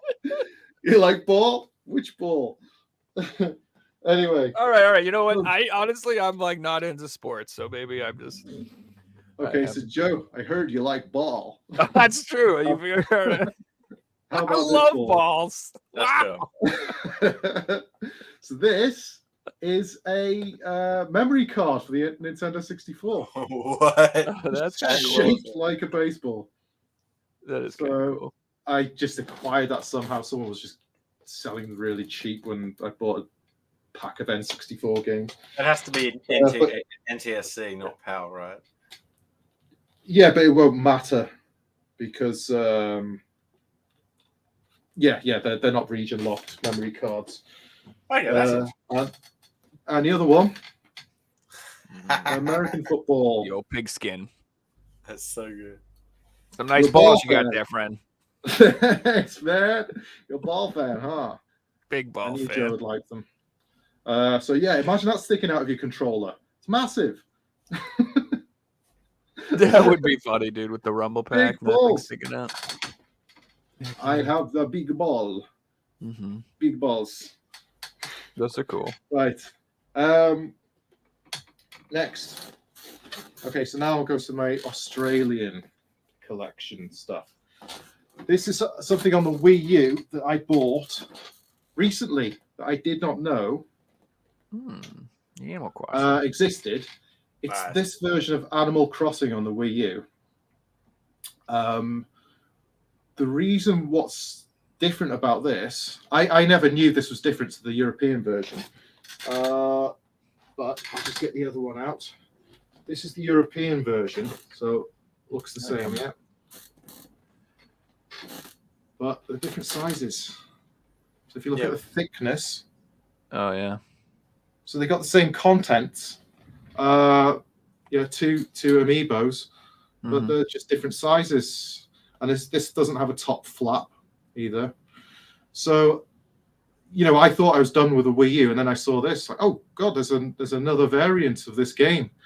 So I've got to get that. I got something to let you know. So we had a gentleman on our show a couple of weeks ago, Chris from France, and he's just like yourself, mad Wii U collector, has absolutely everything, including like the Assassin's Creed black box and you name it. He showed us one of those amiibo packs. I think it was from France or Germany. I think it was from France, and it only had one of them. It only had one in it, and it didn't have the other one, and it was a variant. Da, da, da, da. Yeah, it's that one. Yeah, there we go. That's the one. Yeah. This is really rare. Yeah, this is the other European ones. There's two European ones. This one's rare and worth a lot of money. This one, you couldn't give it away. Because it was the only version. There was no single version. So, every game had a single game plus a big box version. But this was only a big box version. And it sold piss all. They were trying to shift them for like £15 very early on. And no one was buying them. You could get them everywhere for dirt cheap. But this one, this one's a rare one. So I don't remember where it was released. Oh, USK, maybe it's. Oh no. It's that doesn't mean it's German because all these big boxes have a USK label on. Must be because they just release them in every region. They don't make a specific version because every game inside these big boxes. I don't know whether you know on Nintendo games they have the green. They have a triangle on the bottom left of the spine. They have a coloured triangle, and that tells you what country or region it's from. So in the UK, it's a green triangle on the corner. So whenever I get a game, I always try to get the green triangle version. But every country has its own colour, but there's a purple one is Europe, just the Europe version, so they can distribute it to all the countries. And that's what all the games in the big boxes, they're all the purple triangle versions because they don't make them specifically for a country because they just want to distribute them Europe-wide. The 3DS is the same, right, with the triangle? Yeah. They started with the GameCube. That's where it first started. Okay. So, yeah. So we didn't get it. There's all sorts of colours. Have our little colours ratings. Correct. Yeah, you don't get them in Australia. You just got the big. The big stickers. It's just your rating, the G rating, whatever you call it. Yeah, the massive giant. Yeah. Can you see it? Can you see it, guys? Is that big enough? Right. So another Australian exclusive, which was I bought this second to last, which I never knew about. I'd already completed the Wii U collection, thinking I'm done. I've got the most hardest games, but then I found out this existed. We seen this one 2 weeks ago. I love it. Did you? It's just come out of the woodwork then. That's why. We've got two hardcore Wii U collectors back to back. Both mad excited about it too. I did not know about this. I bought it new. One of the games wasn't sealed, so that was annoying. So I had to buy another one that was sealed from Australia, and it cost me loads. Just a normal version. I don't even know if it was supposed to be sealed inside this because, Australian sealed games. Well, yeah, in Australia, a lot of our games are just sold open. Even brand new games are not sealed. And like I try and get my new Pokemon games sealed. The last ones just weren't sealed, brand new. I pre-ordered them. Every single copy was open. It's like that's so bad. Even online, when you buy them online. That's how they came. They came open. That's frustrating, dude. I mean, in the UK, if you buy them from a retail shop, physical, they always open them because they keep the discs in the back, and they put the cases in the front so every person can stick their dirty, grubby fingers all over your new game. And then they give you the wrong one and call it new. Oh God, yeah, that's happened before. The wrong game. Oh, that's such a pain. And then completely. Sometimes when you bring it back, I refuse to buy any new games from GameStop. I will not buy anything new. I'll buy used games from them all day and trade in games and stuff. Yeah. I will not buy anything new because it's just like, it's not sealed. It's been used. It's like the missing stuff. It might not even have an original case. It's a joke. Their definition of new is quite different than mine. If there's like a soundtrack or, a manual in a game, their policy is to take it out and put it in a different section of the drawer. And all it takes is another employee to be like, here's the game. It's got the disc. That's all. You walk out. Suddenly the special edition is stuck in the drawer and probably gets thrown out. This happens all the time. The other thing as well, lots of people don't know how to care for discs, do they? So you could get some employee, doesn't give a crap. He's been sweating all day, just had a sandwich, and then he picks up your disc, thumb on the read side, got a big thumb mark on it. Then stick it in the case.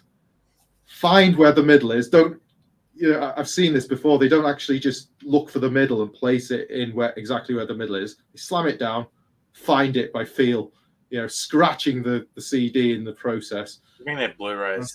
No, there's no standards. They haven't got training. Like you must pick up a disc like this. You must place it properly because people care. It's just do what you want. Get out of the drawer, shove it in.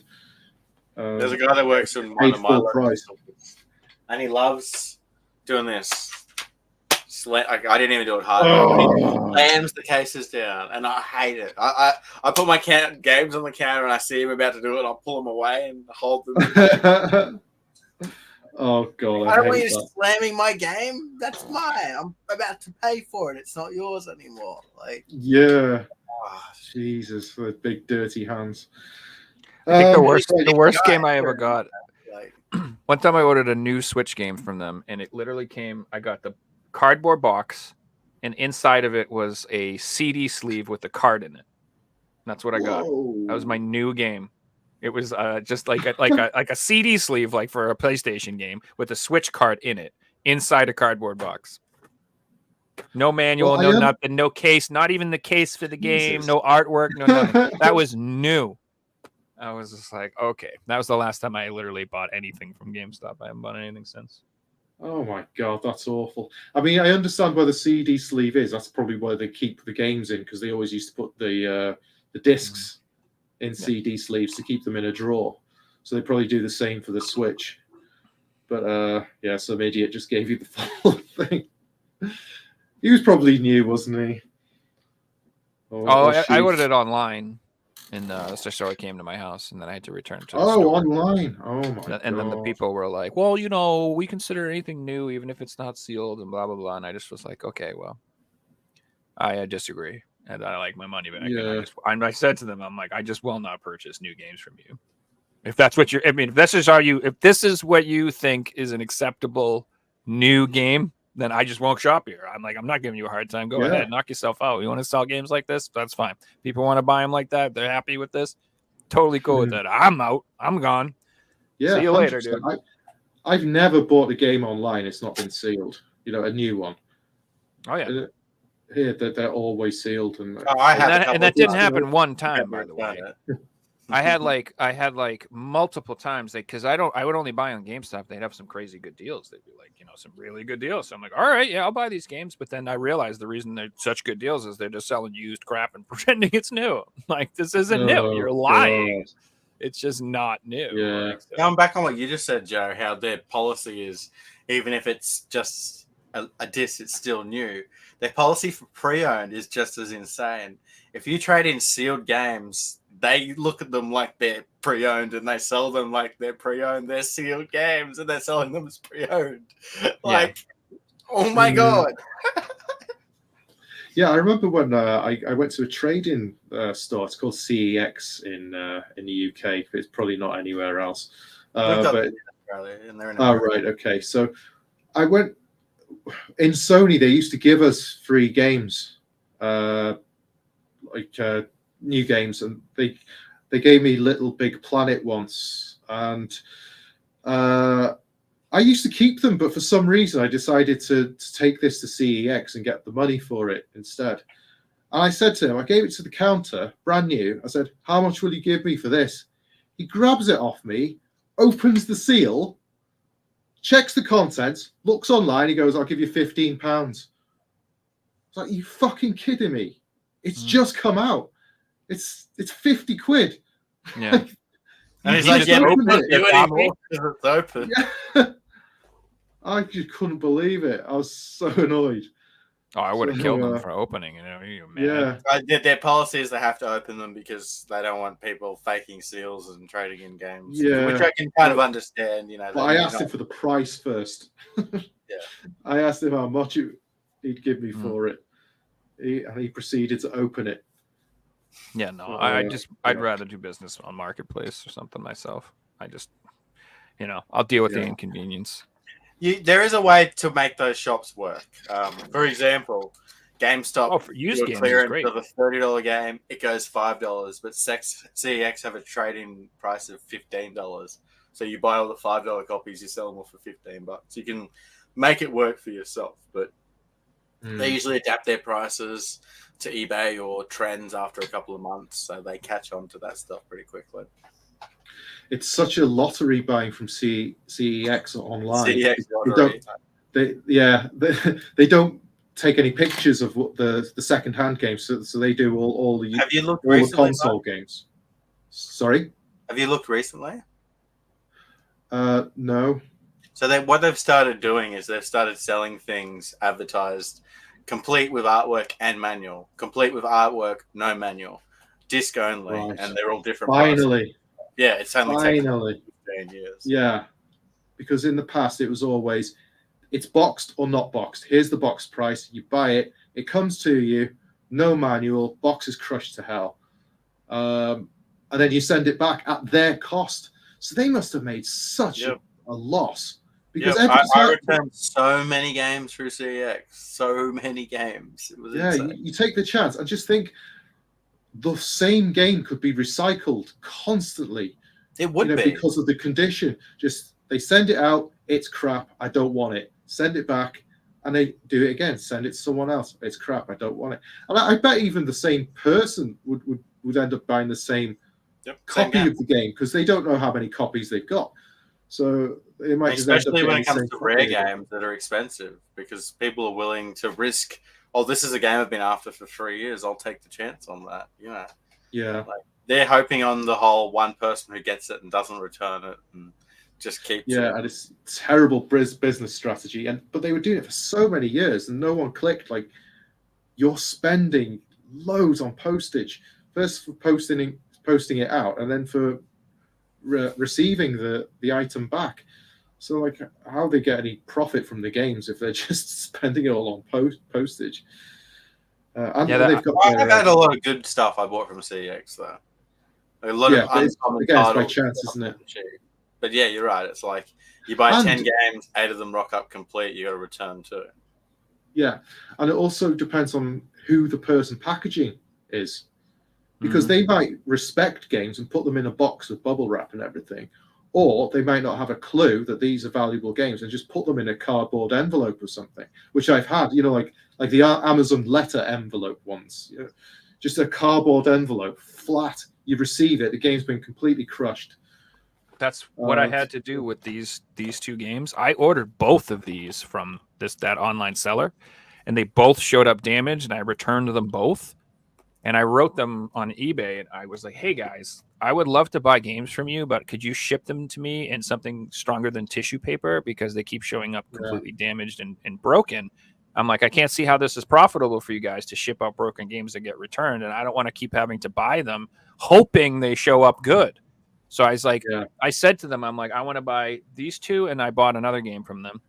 I'm like, I'll give you extra money if you put them in a box for me. And they were like all embarrassed. They're like, no, we won't. We'll ship to you nice. You don't have to pay anything extra.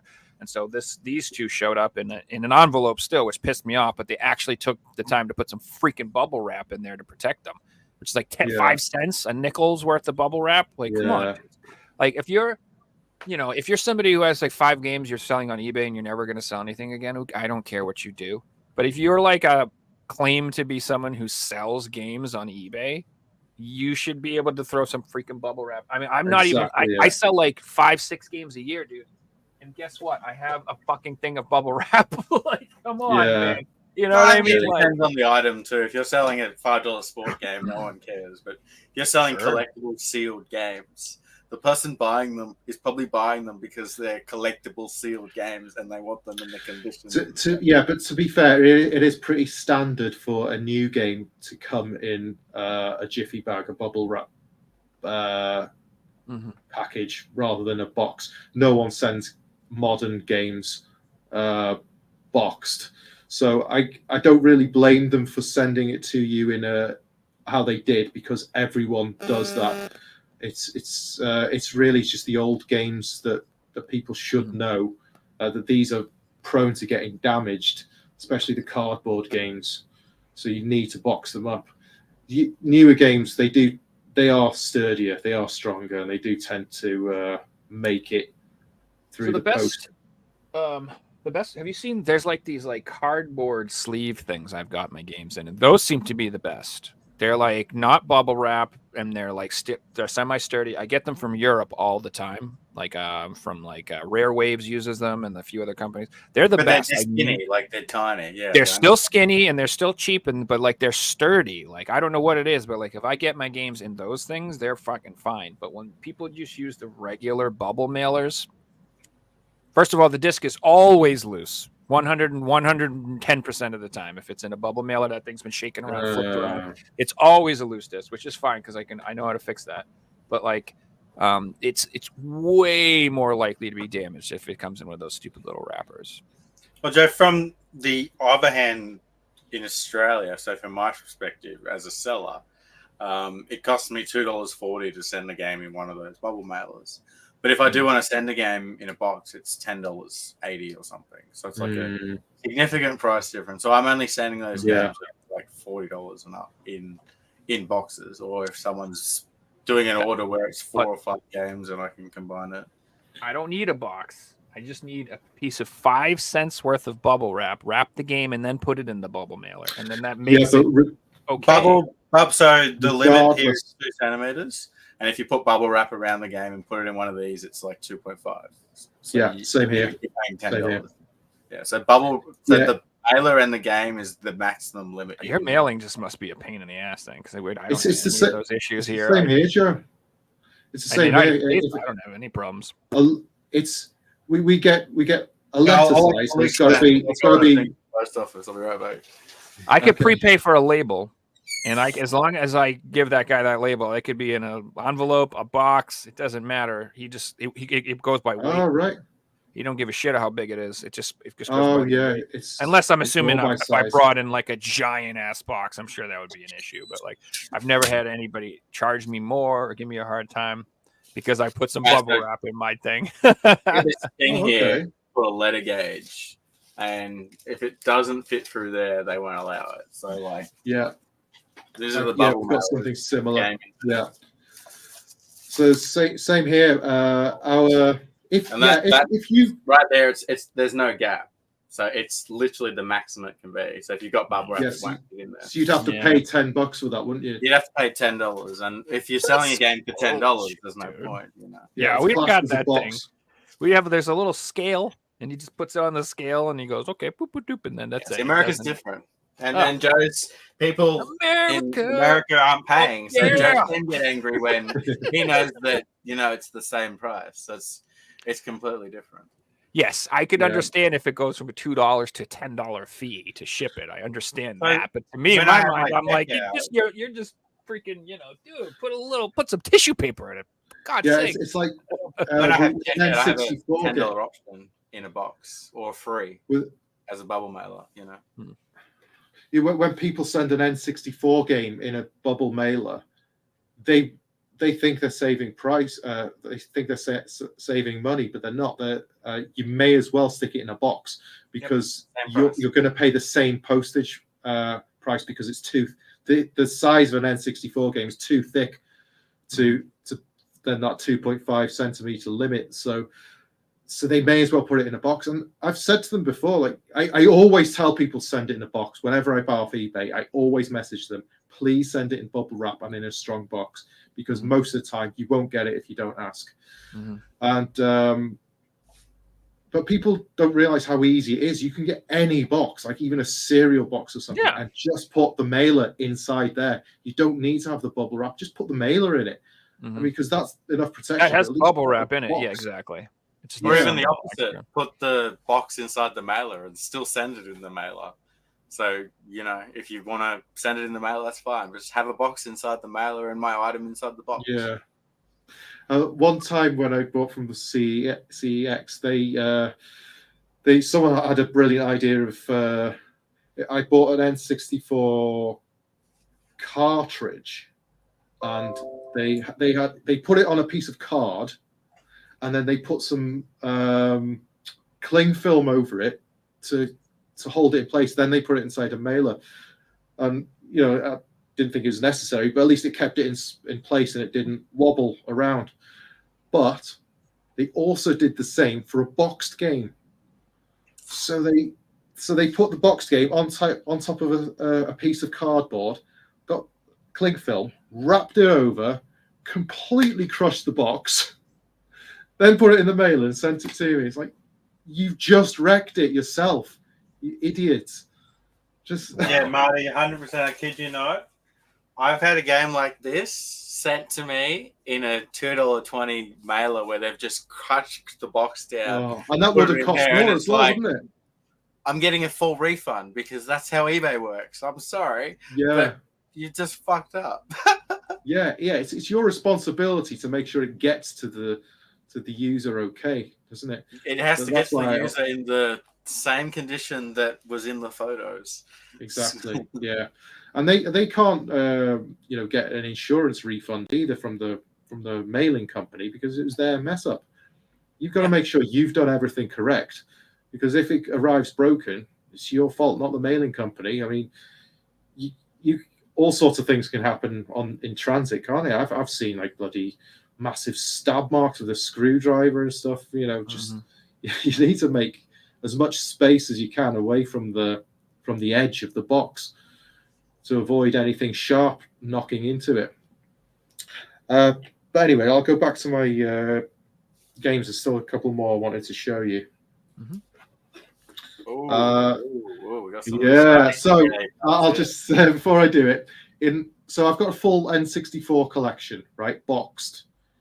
UK releases only, because there's about 5 Australian only releases, and I thought I'm not going for them. They're super expensive because they were only released in Australia. So and one of them was Snowboard Kids 2, and last time I looked, it was £700, and that was a few years ago before the recent price hike. Yeah, maybe I'd probably say about 1,000, but I don't know. I haven't checked. No, last time was £1,000. Oh really? My God. Yeah. But I decided, right, I'm not paying £700 for a game. So yeah, Australian's off limits to me. It doesn't mean anything to me. I wouldn't. It doesn't exist, as some people say. Yeah, I did the same with the NES collection. It's like UK releases only. Can I just interrupt for a second, Mike? Is that UK and Australia? Is that called PAL A or something, or PAL B? Is that how it works? On the NES, yes. The releases for UK and Australia and Italy are PAL A. Interesting. Every other European country is PAL B, and they had slightly different style boxes. But it says on the front PAL A and PAL B on the bottom of the box, and also on the cartridge itself. But you can't play PAL A games on a PAL B machine. So I don't know why they separated the regions. And what's really strange as well, because where it says like PAL A and stuff on the cartridge label, some of the early UK ones say Eng/Fre, as in English/French. Yep. So, but France is a PAL B region, so I don't know why they did that. Yeah. Oh my God! Early, advertise to English-speaking French people who don't live in France. Yeah, but it wasn't French language. It would just say French as well. But maybe it was like a Canadian. Again, they wouldn't have worked in Canada. They're NTSC. But people who lived in Jersey. Yeah. Well, the original, the first black box NES games, they were the front would say it would be in Italian and English on the box itself. It would be split between Italian and English, but the game inside would be English French, but it wouldn't work in France. So, yeah, it's really messed up. So the gentleman we had on a couple of weeks ago, Chris, only collects PAL B, and he's a French collector, so it makes sense. Right, yeah, of course. Yeah, and they've got a bigger library, but you can get some games easier with them. Yeah, so the games I got for the N64, I managed to get Snowboard Kids 2, which is this one. They both look so nostalgic right now. You're showing me a video game store from like 1998 right now. Oh, yeah. So actually, yeah, it's this one. Right. So what this is, I managed to get this cheap. I got it for £200. Both of these, they are from Blockbuster. So they are the original. So they're video cases with and they cut up the original boxes and put them over Mm-hmm. the video case and put the sleeves inside, and then just the cartridge inside on its own. No instructions. I don't remember. They might have even cut out some of the instructions and put them on the inside. Yeah, they used to cut them out and they would glue them on the inside page. And if you rip the instructions off, it would be like a $20 fee. But I think that's pretty cool because it's rarer than the original Snowboard Kids 2. And I got it super cheap as well. Correct me if I'm wrong, Marty, but they were only sold at Blockbuster in Australia, right? They weren't sold retail. Is that how, or was that? Am I thinking? I don't know how they were sold, but did Blockbuster sell complete games?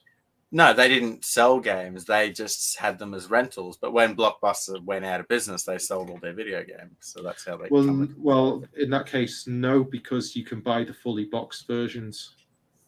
You know, they're not. I might be thinking of an North American. You're thinking of a Clayman Sculptor's Clay Fighter. Clay Fighter. Clay Fighter. Yeah. That's correct. That's why you can't get a boxed version of Clay Fighter. And getting a manual is even harder than that. Yeah. So that was a pretty cool one. But I've got one other Australian only game because it crossed my path by luck. It's some baseball game, maybe Ken Griffey Jr. or something. It never got a UK release. Doesn't ring a bell at all. Might not be Ken Griffey, but that's what's coming into my mind. What, cricket? It's baseball. No, it was baseball. Yeah. Okay. Baseball. Yeah, I've got to say, baseball games in general are bloody awful. Like I can't think of one that I actually like. What about you, Joe? Since you like ball, you're a ball fan, huh? I'm a huge fan. You know me. Down at the ball. Dude, the best baseball games are on the Neo Geo. Baseball Super. I know what you mean. Yeah, Bases Loaded. Bases Loaded, really good. And then it's like I can't remember the name of where you'll play like robotic baseball game. But yeah, I like the baseball games on the Neo Geo CD. Is that the ones that are like almost like more rhythm games than baseball games? No, I think you just hit the button when it comes. It just like super looks awesome. Yeah, it just looks rad. Yeah. Yeah, it's like the soccer games on the Neo Geo. They're awesome as well because they're just way over the top. Yeah, they are really cool. Just loads of fun.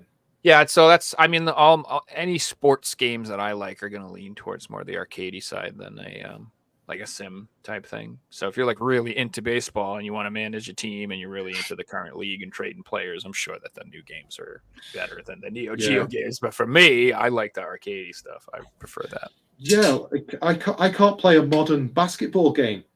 They are just way too complicated. Mm-hmm. I just can't. I just don't know what to do. It's just that's how I feel when I play Madden. Like if I play Madden, I'm like, bro, I'm not learning. I don't understand Madden because I don't understand American football. But it's, I get it enough. But sport game, I'd be able to play it. But no. If I play against someone who knows how to play Madden, I'm getting I'm getting destroyed. Like I can play my friends who don't know what the hell they're doing or the computer on easy or whatever, but like playing anyone who knows what they're doing, it's so complicated, dude. And there's so much to know. I'm like, nah, I'm just not good at this. I like hockey games though. I do love hockey games. I was just about to say that. I was just about to say that. Yeah. Games. Even the sim realistic ones, I like them. Either one. Well, to me, sim ones I still can't get into because I could barely score. But the arcadey ones, I think they're absolute loads of fun. Even the 3-on-3 ones and stuff. Yeah, NHL hits. The GameCube one is the one that's so good because you could play 3-on-3 in that one. I think the PS2 one you could only do 2-on-2. I think. Could be wrong about that. Nagano Winter Olympics on the N64. That's a 3-on-3 hockey game. That's really good. That's one of my favorite games. Yeah, dude, I love hockey games. Yeah, those are just good times. Brilliant. I love FIFA. And I find there's so many people out there that you can just pick up and play FIFA, and it doesn't matter how many years you've had break, you just remember how to play it. I'll tell you what's a funny game to play in when you're playing local co-op. I mean, I always love to pick up a football game because an old one, an arcade style one, and we all don't know the controls. We're all working out the controls at the same time. I absolutely love those games because no one knows the way to score. Yeah, because there's always one way to score on those games, and you just end up repeating the same thing over and over, and winning 20-0 because you just know that one way that always goes in. That's on hockey games. That's what always happens. Is I figured out some cheesy ass one timer that always works, and you just keep doing it over and over and over. With hockey games, it's pretty much universal with hockey games. It's pass it across the keeper, and the other person whacks it in. One time. It's always like go to the side, hit it across, the other person whacks it into the corner. Yeah, it's pretty much. I mean, FIFA used to be like that up until the modern one, where you could always do the 2 players break through, and then you press triangle to give it to the other player, just as the goalkeeper's there, and it's always a goal. Where in real life that doesn't happen. Yeah. One other type of game which I love playing is wrestling games where no one knows the controls. Yeah, that's super fun. Or like UFC. Everyone's just mashing the buttons. And then for some reason, one person is absolutely dominating. Yeah, and then you don't know why. You're both mashing. And you're like, oh my God, you just gave me a diamond cutter. How did you do that? and then so someone's got full energy, someone's got 0 energy. And then you get to that point where no one knows how to pin. It's like, finish it. How do you pin? How do you pin? You just keep trying to like do submissions. And you're like, stop! I'm trying to pin, and you just put them in a submission. And everyone's out of energy every time. Or pick them up. Yeah, I don't want to pick them up. I want to pin him. What I love about that, Marty, is it gets to the point where both people are that hurt that it doesn't matter if you've dominated for the last half an hour. The other person has to pin you once and you lose. Whoever figures it out first, exactly. Or they catch up. They have enough time to catch up and knock your energy down when you deleted their energy like 10 minutes ago. They just get the odd punch in. I'd always try and take someone out of the ring and do like hit them at 7 seconds and then run back in the ring, and they get timed out because they're just laying there for another couple of seconds. God, the cheese. Wrestling games are so much fun. They really wrestling games went to shit. The last couple have been brilliant. They've come back WWE. Oh, really? Yeah, the last 2 WWE games, especially the last one, was absolutely brilliant. The N64 ones are renowned for being really good. Games. I used to play that WCW versus NWO. Revenge a lot. Baby. Yeah, Revenge. Yeah. That was my favorite. A lot of people like No Mercy the best, but I always liked Revenge. What I like about those games, they are actually skill-based. There's no cheesing. There's no, whoever's fastest on the button. It's all based on strategy. Yeah, and you know exactly what you're doing. I found when I was playing the PlayStation WWF games that it was kind of like I wasn't 100% doing what I wanted to do. It's kind of like you might pull it off, you might not. I definitely feel once you get good, you are really good at those games. So it does have the whole like skill base, but you're right though. It has the whole like spam the X button to get out of it and all that shit. Yeah. So wrestling games they are funny. They're always a good laugh. There's I've talked about it before, but there's a new I think it's called WWF Legends, and it's like a new game based off the big head engine. No.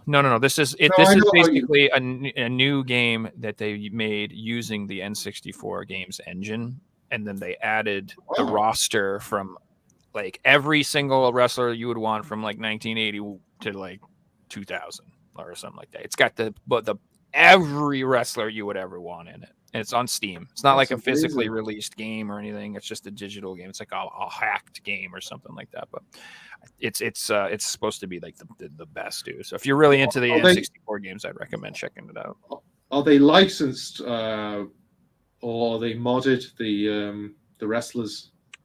For sale legally, so I'm assuming. What I'm saying is, like, are they already in the game and have been licensed by the company, you have to make or them? can you just mod? Just download some mods that people have made. It's probably that. It's probably that. Because a lot of the times you have to create the person that you want and stuff like that. So I bet it's like that where you have to. Yeah. I mean, made a mod to download every blah blah blah that you can import into the game, and there would be step-to-step guides on how to do it and things. Mr. like that. Perfect will come after you if you put him in a game and you don't pay him. So, you know what I mean? Ted DiBiase, he wants to get paid. You better not put him in a game without paying him. Yeah. Right. What you got? So the next game. Well, this is my last game I want to show you. This is nothing special, really. It's Christmas Night. Okay. I'll just explain what it is. This was basically a demo game of Nights that came free in magazines.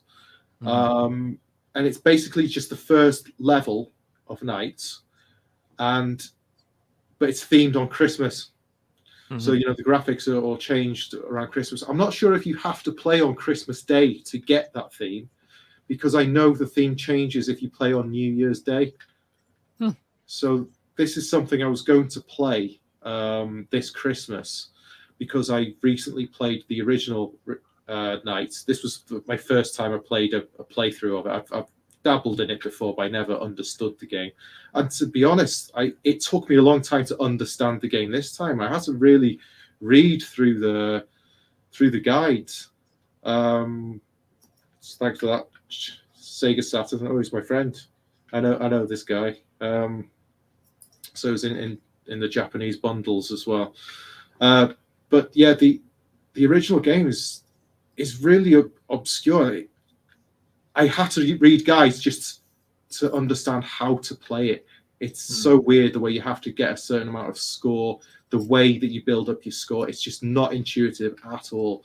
It's not like a case of try and do it as quickly as possible, try and get the time bonus and all that. It's just very strange how it plays. Nothing like any other game. But yeah, I tried to play this over Christmas and it didn't work. So yeah, and this... Is it expired or something?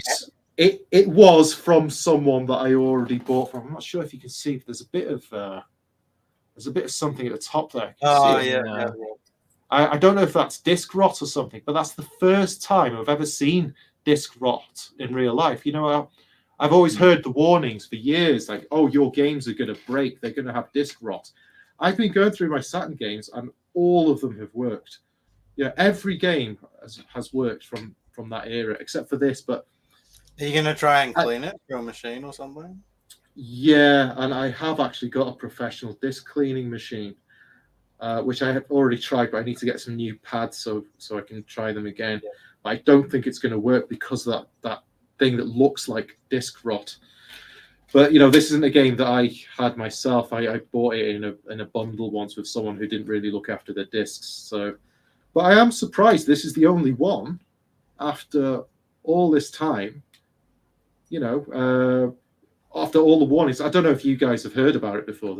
Yeah, we've heard about it. I haven't. I've seen games that I've bought that have had disc rot because I left them out in the sun and blah blah blah, and I've seen disc rot on CDs and games before, but I've never had a game from my collection have disc rot. Yeah, but they do last a long time as well. So it's a good job that they do, because it's always been on the back of my mind. Are these games going to be worthless one day? Is there an expiry date on our games? Yeah, I mean there is. Technically is. So they're all going to succumb someday. All at different times, because if you look after yours in good humidity and without sunlight, it's going to last a hell of a lot longer than someone who doesn't. And it's going to be worth more because people will be looking for games in that condition in a certain amount of time and different things like that. Yeah, I believe Blu-rays are supposed to last longer. I might be remembering this wrong, but I've heard the same. CDs are going to have this rot where Blu-rays are meant to last longer. But, it's one of those things that we don't really know until the future to see how things turn out. Yeah. And the disc cleaning machine as well, that takes a layer off the disc. So you've only got a certain amount before it gets through to the data layer. So you can't keep cleaning the discs. And I assume once you've done it once or twice, they're probably going to die out quicker than fully skinned games. Yeah, I've got a disc cleaner too, and I've saved countless games, but I've also had games that kind of work, and then I've cleaned them enough times, and now they don't work. And it's like, oh, well, Yeah. I had to save that one, couldn't save him. I'll tell you what, though, I've got a pretty decent disc cleaner. I've not really seen the benefits of it. It's not that good, but I've seen what a professional disc cleaner can do, because there used to be companies where you could send off your discs. And I remember I bought Street Fighter 4 for the Xbox 360, and my mum walked into the room and she tripped on a cable and knocked the Xbox over. This was on the first day it was released. Knocked it over, and the laser burnt a massive line into the disc, and the disc Can't turn those was moving rude. consoles, Yeah, so I sent it off to a disc cleaning company, and it came back perfect, absolutely perfect. So, but these machines, they cost thousands, and there's no value in them now, is there? You're not going to spend thousands to clean a couple of games. And I didn't buy mine until I had a tub of games that was like $1,000 worth of scratch games, and the machine was like $600, so it paid for itself, and it did. It generally did, because it was all eBay stock. Yeah. It was all like Mario Karts and Mario Parties and Mario this and Sonic that and Zelda this, Wii games, or mainly Wii and 360, because you don't get scratch Blu-rays, which is pretty cool. Is that true? Yeah, they don't scratch. I wouldn't say they don't scratch, but if you ever get like $1 PS3 game that's like a Move Sports or something that doesn't, super cheap, grab a screwdriver and give it a go, and you'd be like, oh, that's generally like really hard to scratch these discs. So it's that's good. I didn't know that. So PS5 games are Blu-ray, aren't they? Yeah. Mm-hmm. Do you know what? With when I got my PS5, I stood it up, put the game in, and it didn't work. I was like, what the hell's going on? I put it in the wrong way. It's just not how you'd expect. I had to Google the correct way to put a disc in, because I wasn't sure whether... I tried both ways. I wasn't sure which was working. It's like, I've never had to do that. It's just not the way you'd expect to put the disc in. When it's down, it makes sense, because the label's on. But when it's standing up, it looks like you're supposed to put it in the other way, not away from the I know, it's so console. Weird. It makes no sense. Yeah. That's what it is. So that's a weird one. I'm a tech guy as well.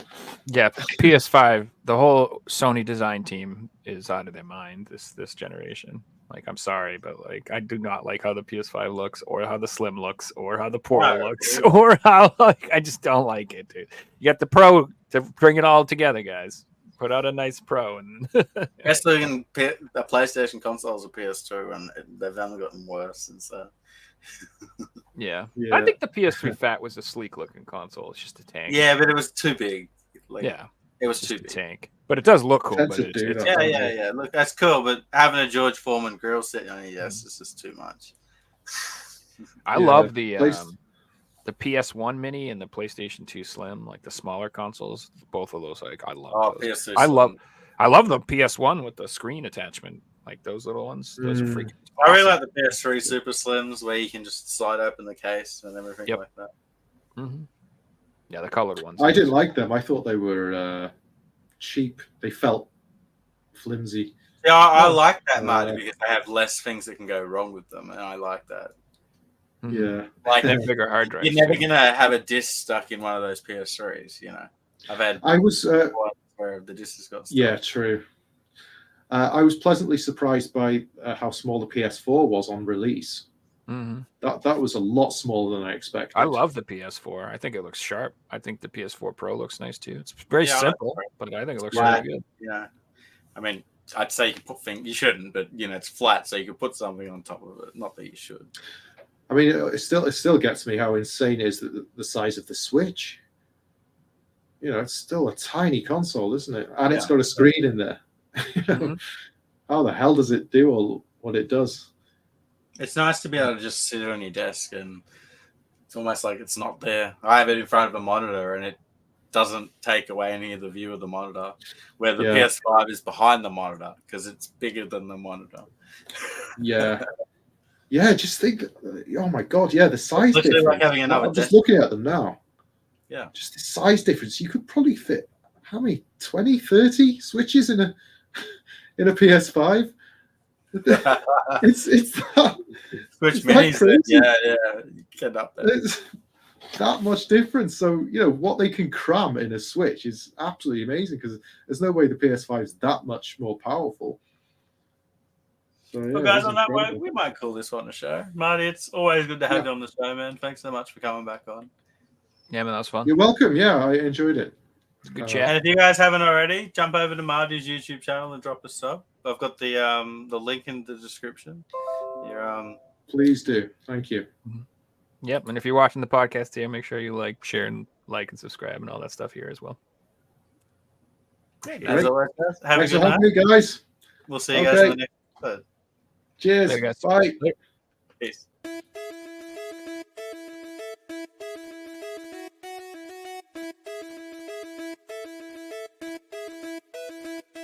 You found